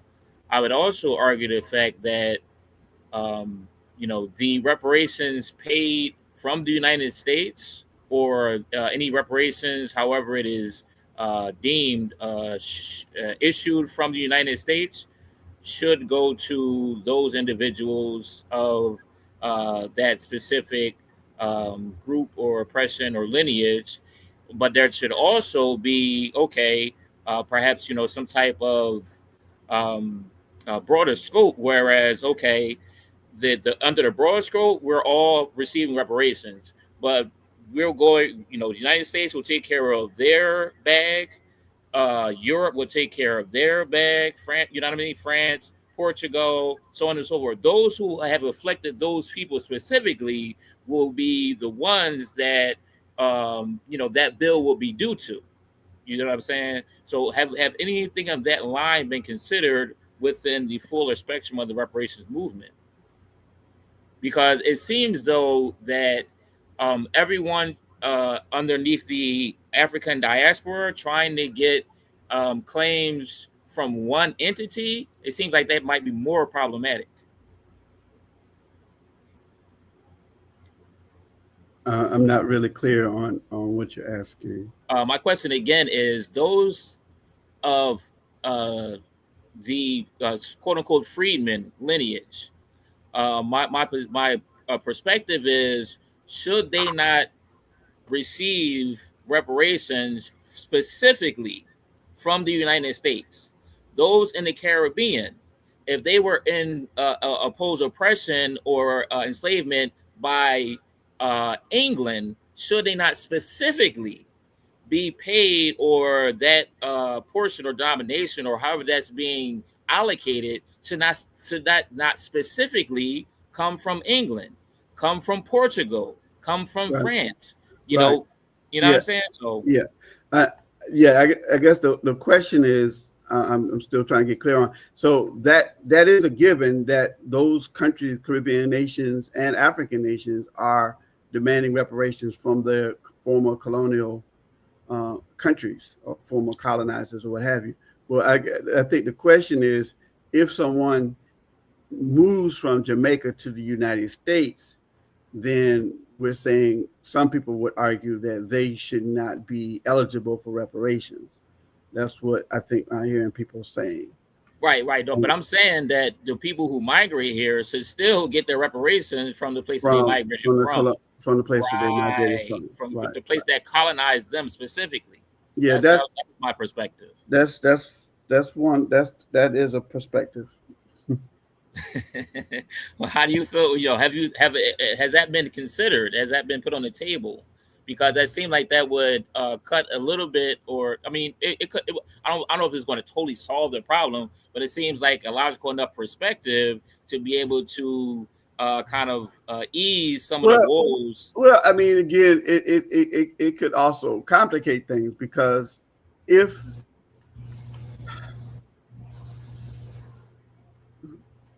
so, we could look at like how many generations removed, right? Mm-hmm. So, all right. So, okay. So my father was born in the Virgin Islands, right?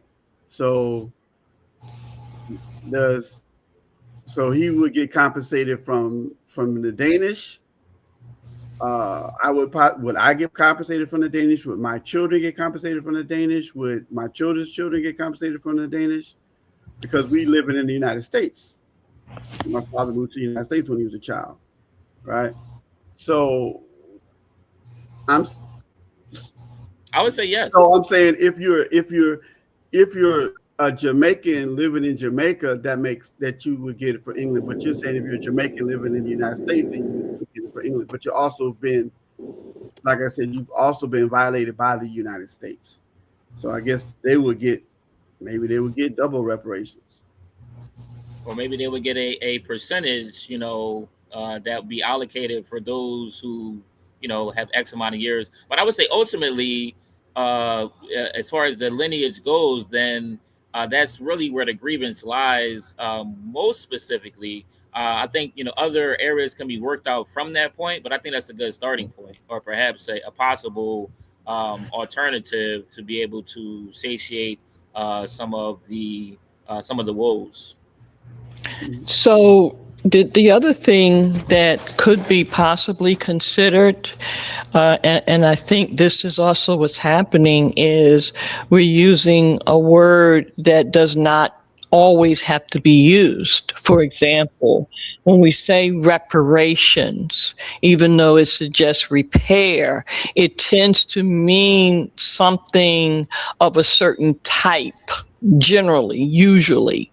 So if we're going to use it in the context of the types of violations that it has tend to represent, and in such a way as enslavement, such a way as the so-called Holocaust, when you use the word reparations, it tend to suggest a certain type of atrocity in certain kinds of ways that is pretty extensive. So with that said, why not have it be compensation for those who came and didn't have to, their, ancestors didn't have to go through the same kinds of things that some of ours did, you see. So again, I'm just saying at some point, perhaps to be able to fine tune it in such a way that, because I mean, Mother Callie House did it initially. She didn't use the word reparations. It wasn't a popularized word. She used ex-slave compensation. It was very clear. It was very, right. It was very clear. Right. You see what I'm saying? Well, see now. There's reparations. There's restitution. Compensation, again, I mentioned the 5 forms of reparations from the United Nations. So, but I did define them, which I usually always do. So let me do that.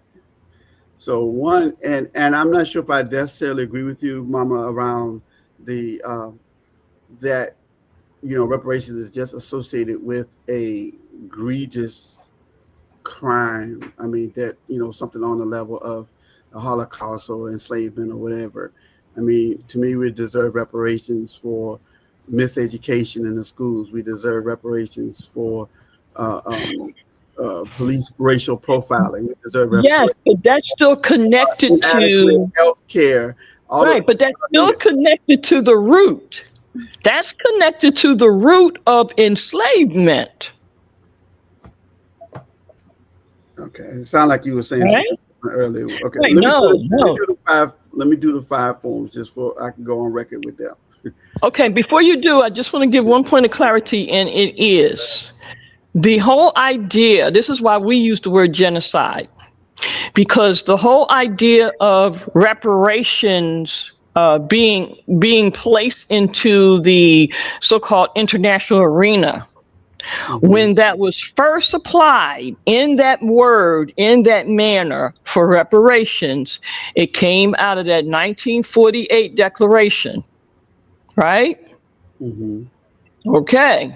So just as the word genocide didn't really come into existence, at least in the manner that we now understand it, or the manner that it's conveyed, that didn't even come into existence until what, the 1950s, roughly?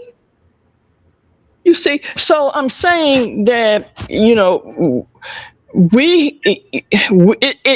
words change over the years for whatever reason.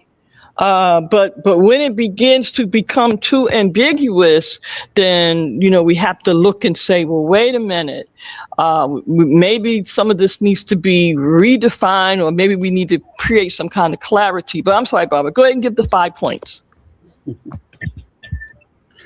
So the first one is cessation and non-repetition.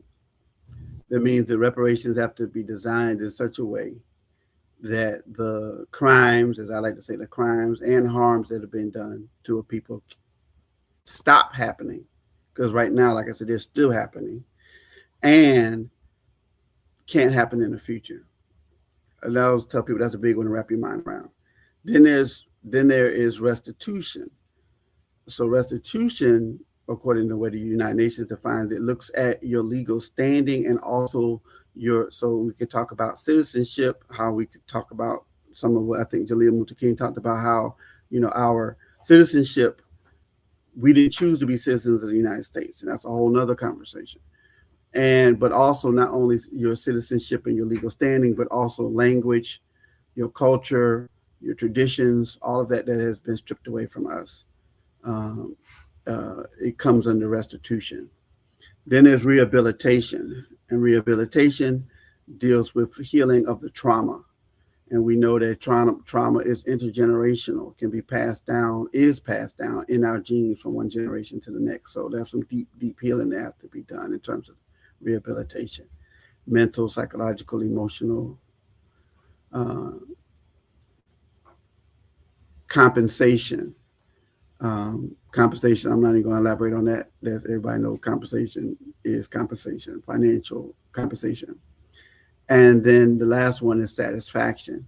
And so satisfaction looks at the restoring of the dignity of a people. So when you talk about satisfaction, you talk about monuments, statues, museums, education, curriculums, We talk about honoring people, burial grounds and things like that, cemeteries and things where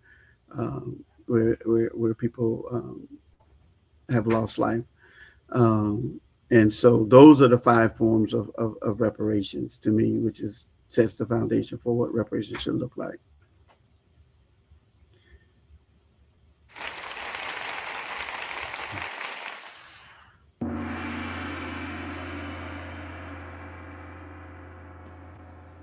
All right.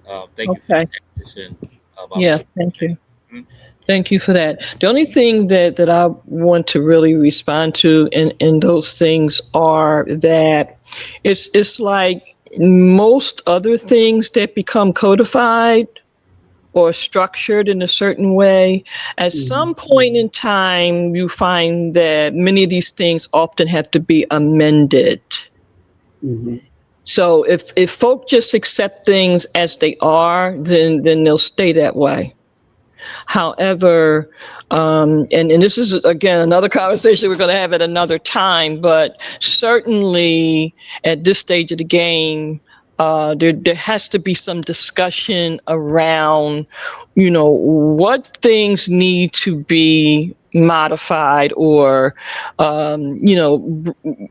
changed, period, or readjusted or whatever, based on the circumstances. A lot of times things, laws and so forth change based on the situation or the time that it's in. So, some things become antiquated, and as a result, it just drags out too much. So this is, again, another conversation that we'll have at another time. Because the one thing that we put into our Recharge Genocide 21 mission and so forth is not just reparations, not just restitution, but also retribution. Because there needs to be, at some point, looking at what type of punishment is going to be rendered upon the violations. So that's a whole nother conversation, but you rarely hear, that kind of discussion. So I'm just suggesting that we up the ante a little bit. I say. So I just wanted to add in a comment really quickly. Just a very in-depth and polarizing conversation. So I appreciate the dialogue because it brings other thoughts in mind, other thought processes, and allows us to really further kind of dig in and analyze the situation and the different perspectives, and seeing how we can look at these elements and come to a more holistic and a more nuanced look and approach to how we will be engaging and how we will be looking at certain perspectives of enactment or the actual application.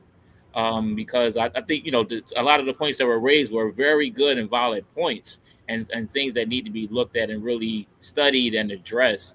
But I think that's up to us to do and to really kind of fine tune and break these things down so we can come to a better concrete understanding. One of the things I was thinking about is perhaps different tiers, because as you were describing some of the tenants, I was looking at I believe it was retribution, where you were describing being robbed of language, culture, so on and so restitution. forth. Restitution, excuse me, thank you. Mm-hmm. Right, and so within that is very specific, specified, because not all nations, not all peoples, ethnicities were robbed of these things in their totality. For example, as African Americans were. So I believe that's another level, another tier of subjugation, of oppression, so on and so forth, that has to be addressed in that specific manner. So These are just some things that I was thinking about, and I just appreciate the dialogue and the discourse and the analysis, Baba Jamoke. Thank you, brother. Do you have any thoughts on that? Well, I want to go back to the I guess the retribution conversation. Okay. Mm-hmm. I think that I think if what comes to me is that if we operate from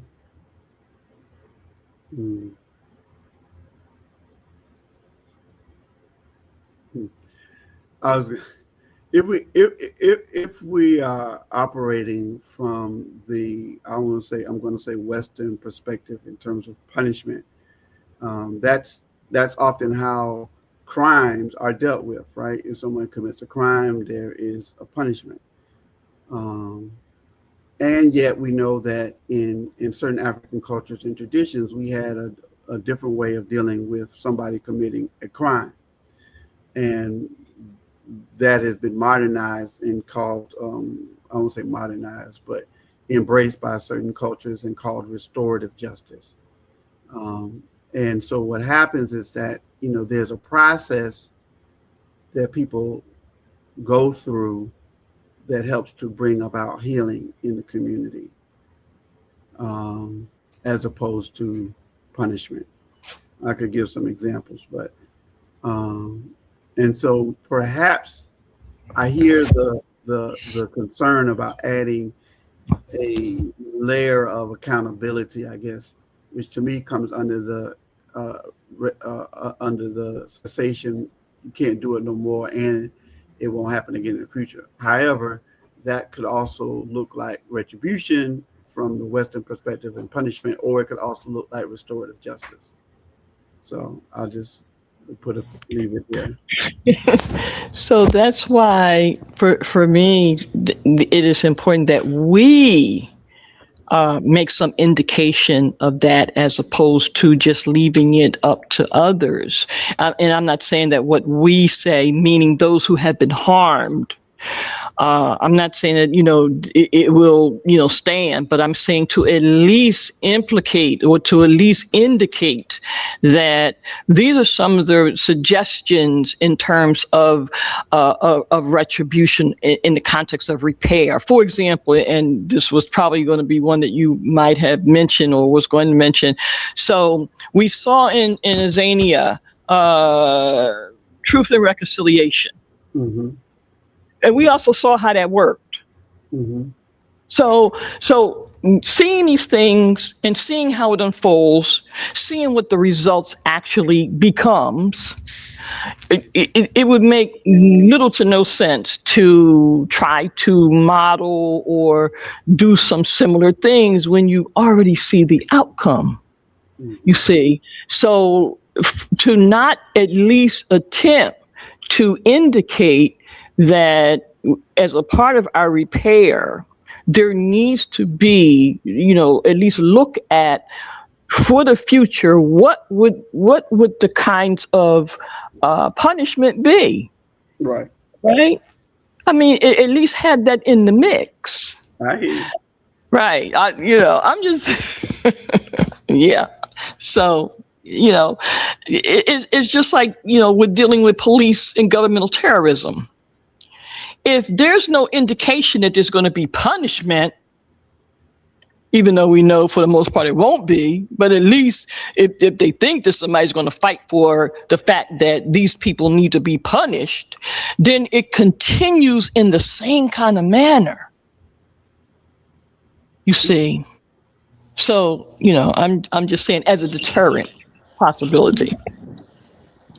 Oh, we're going to fight. We still going to fight. Oh, now she's going to say something. Oh, they can think they're going to get away like they want to, but they're not. So they're coming out fighting. This is such an awesome conversation. Let me tell you. We done started it, brother. Remember I said that earlier, brother? Yeah. Now they got the United States call. Excited. Yes, sir. You did call it. Oh, Shay. Now they got the nerve to call the United States myth. What the freak is you think you're doing? Now it's called the United States myth. Like none of this ever happened.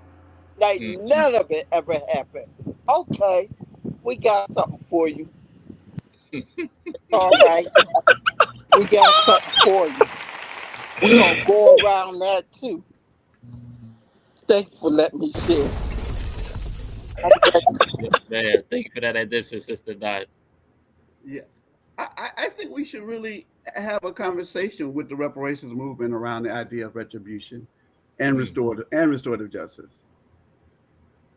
I think that should be. I don't think we've ever really brought that into. You're the only person I know, Empress, that has put that out there as an idea. I think that should be raised up in the reparations movement. And let's do it, Baba. Let's do it. I mean, when you get a chance, let's talk about it and let's do. You know me, let's do it. All right. Okay. Let's be about it. Yes, ma'am. Yes, ma'am. That's what I'm talking about. All right. With that being said, if there's any other questions or comments, thank you for that addition, Sister Dot. Let me open up the floor one more again for any questions or comments. I think this might be our last round. Getting ready to close out shortly. So any last questions or comments for Baba Jamoke?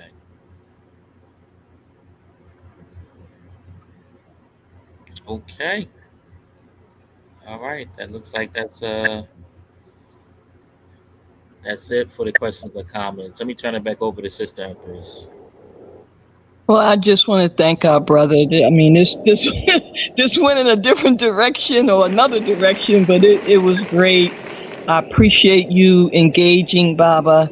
And that's what we have to do. We have to venture down those roads to bring forward certain things. So thank you for the indulging of that and really allowing that conversation to happen. Because I strongly believe, as we proceed, it will definitely be even more productive. But we scratched the surface this time and it was great. I just have one quick question for Baba before we close out. And that is, so Baba talked about the involvement with reparations and COBRA, et cetera, et cetera. So I'm just going to just briefly kind of connect the dots, as we say, because a lot of times people don't necessarily see the spiritual connection in certain things. And we want to make sure that folks know that with the work that some of us do, it is definitely connected to the spiritual realm as well. So with that said, Baba Jamoke, would you just share briefly, and we'll bring you back at another time to go more into that side of you or that part of the work that you do. But could you share a little of some of the spiritual and ancestral things that you do? Sure. So, well, I've talked about them a little bit already. One of the things that I do with the Reparations Ancestral Shrine is that we take the Reparations Ancestral Shrine to sacred places all around the United States and even outside the United States. And when we go to those sacred places, we honor the space that we're in, and we usually pour Tambico say prayers, and we also collect some of the earth and a stone, which we consider what we're doing is collecting some of the ashe, some of the spirit force from that place, and we also bury a cowrie shell to give back and for the sacrifice that we just made. And so, like, for example, I just came back from I went on a whirlwind tour from Florida to Atlanta to DC to New York to Baltimore to Richmond to Wilmington. Well, we stopped in Wilmington and to visit a comrade, spend the night, and my wife and I. And so I said, well, we're in Wilmington. We got to go to the where the Wilmington massacre happened. And so we went there, took the shrine there. There's a and so we did ceremony there, and we also went to the church. That's a really only market they have for the Wilmington 10. And I actually remember going there as a child, again, for my dad, taking me to, he knew Ben Chavis and everything, but with Ben Chavis, he took me to then he was in activist in jail at the time. He took me to a rally in Wilmington. Anyway, there's a marker at the church where the Wilmington 10 organized and met. So we went there and did the same. So that's some of what we do, and we go around to these different places and do prayer and ceremony. I guess since you opened it up, I'm going to share something else, which was not exactly on this point, but it is on this point.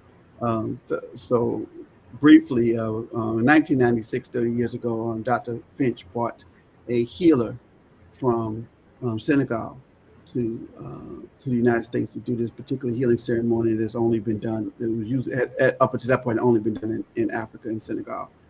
And his ceremony is about healing and healing trauma specifically.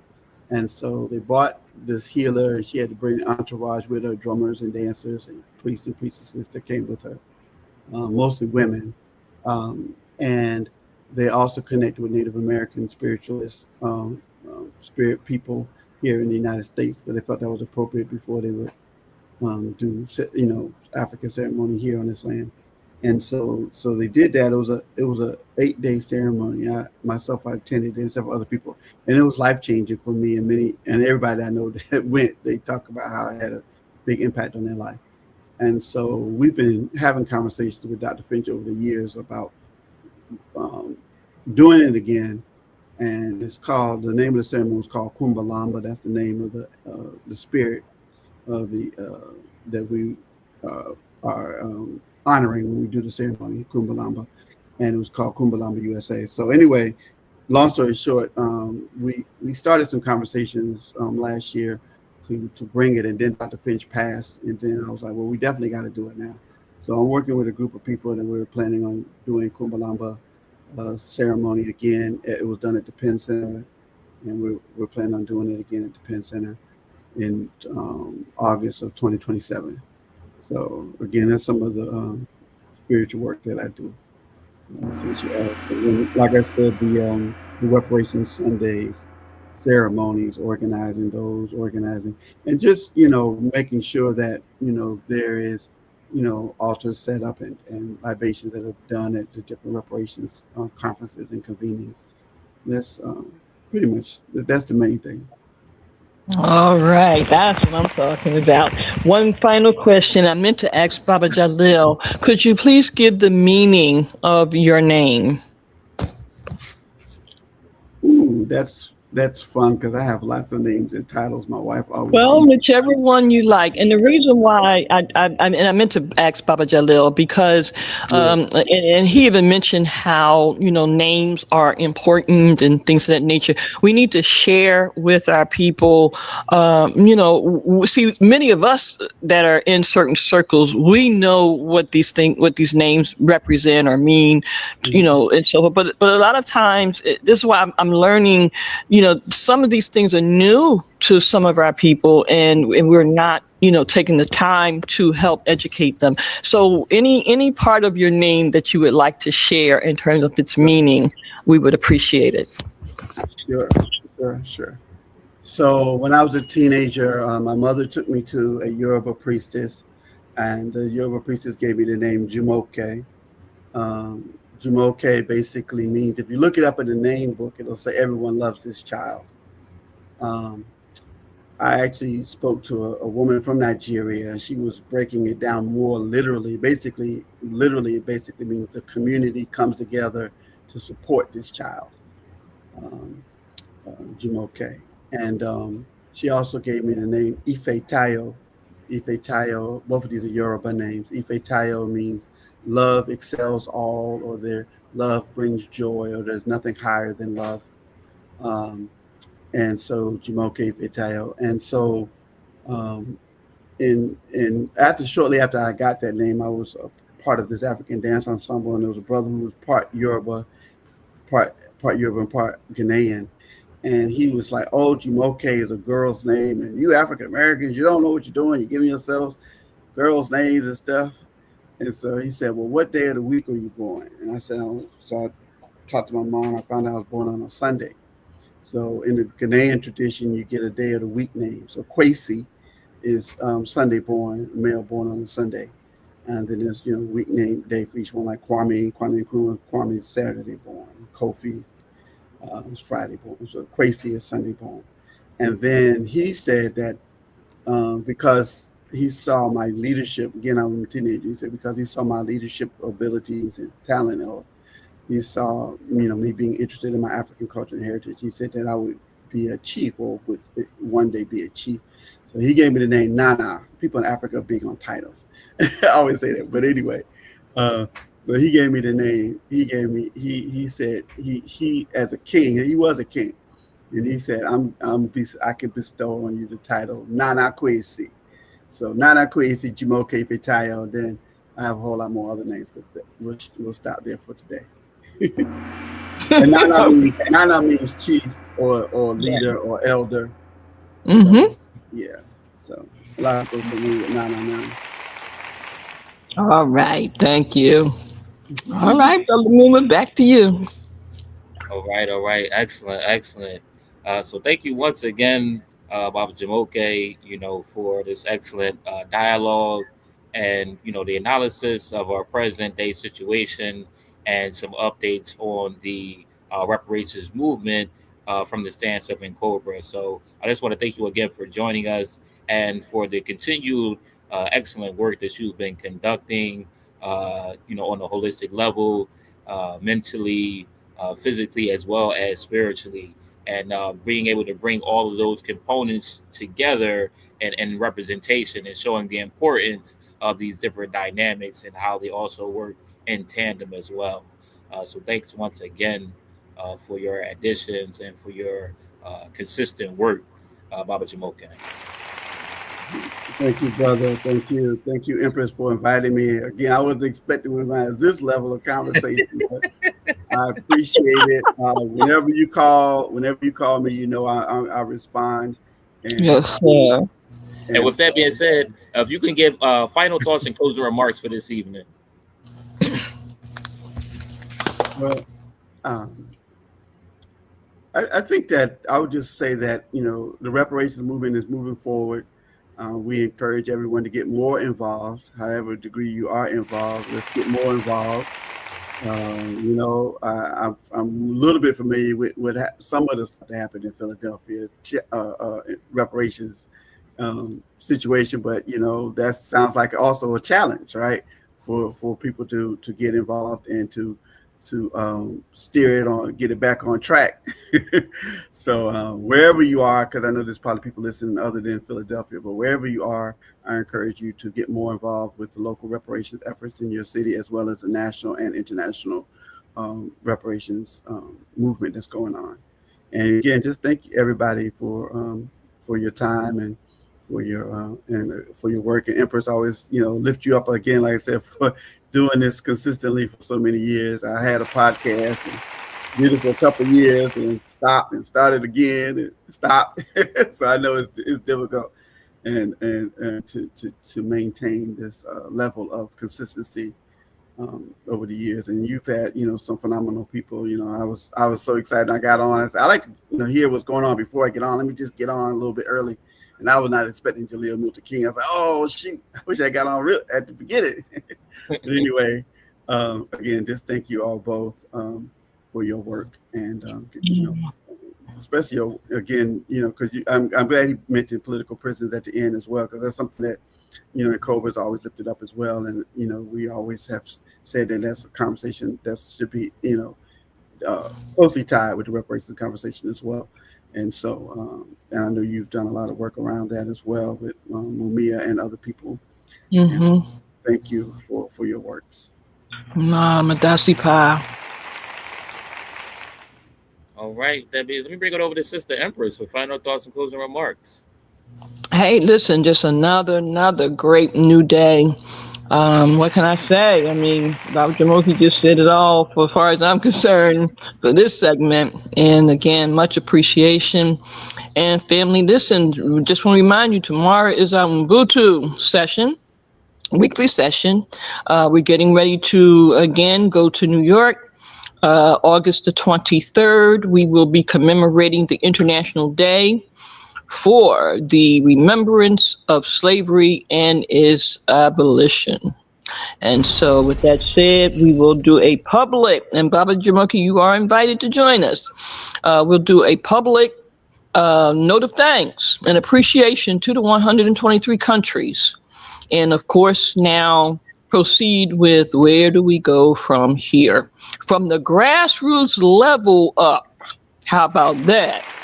All right, we're making that real clear, see, because there's a void and we're filling it. All right, give thanks. All right. Give thanks. Excellent. Thank you for that addition, Baba Jamoke and Sister Empress. All right, with that being said, One quick point. I've met a male from Nigeria that had the name Jumoke, and I've also talked to other people and found out Jumoke could be used for boys or girls. It's not strictly a girl's thing. For the record. Yes, sir. Thank you for that addition. Hey, Papa, thank you for clarifying, but we wasn't paying no attention to that other stuff anyway, so. So you was good. You was already good. I just felt like I left it out the story. I say. All right, family. So with that being said, we're getting ready to close out for this evening. Thank you once again for joining us. And want to give thanks, of course, first and foremost, to the Most High, Creator creatures. Give thanks to the ancestors and the elders, those who have shed blood, sweat, and tears and paved the way to allow us to be here today. I want to thank our special guests for this evening, Baba Jamoke, as well as Baba Jalil. I want to thank you all. Thank you for your time, energy, and effort, dedication, determination, and discipline. I bid you all truth, justice, peace, love, freedom, power, prosperity, protection, patience, and divinely principled purpose. I want to say let us continue to strategize, organize, and mobilize. And finally, family, I want to say Pamoja Tuta Shinda, which means together we will win. Tune in tomorrow at 7 Eastern Standard Time for our Ubuntu Justice Jubilee. For more information, you can contact email nationalmwm@aol.com. Again, that's nationalmwm@aol.com.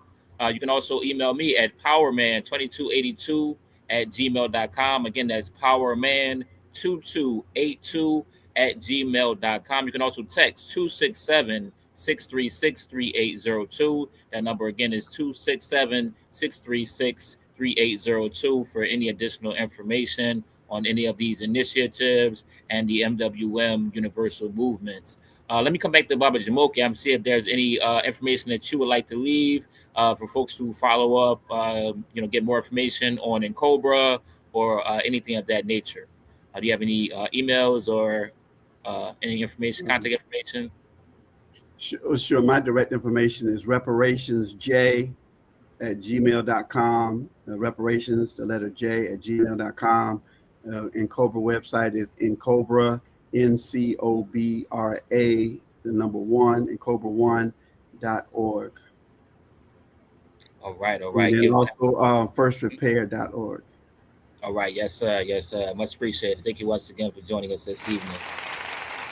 With that being said, we are out, family. We will see y'all tuning in tomorrow. Peace, power, and prosperity. Give thanks.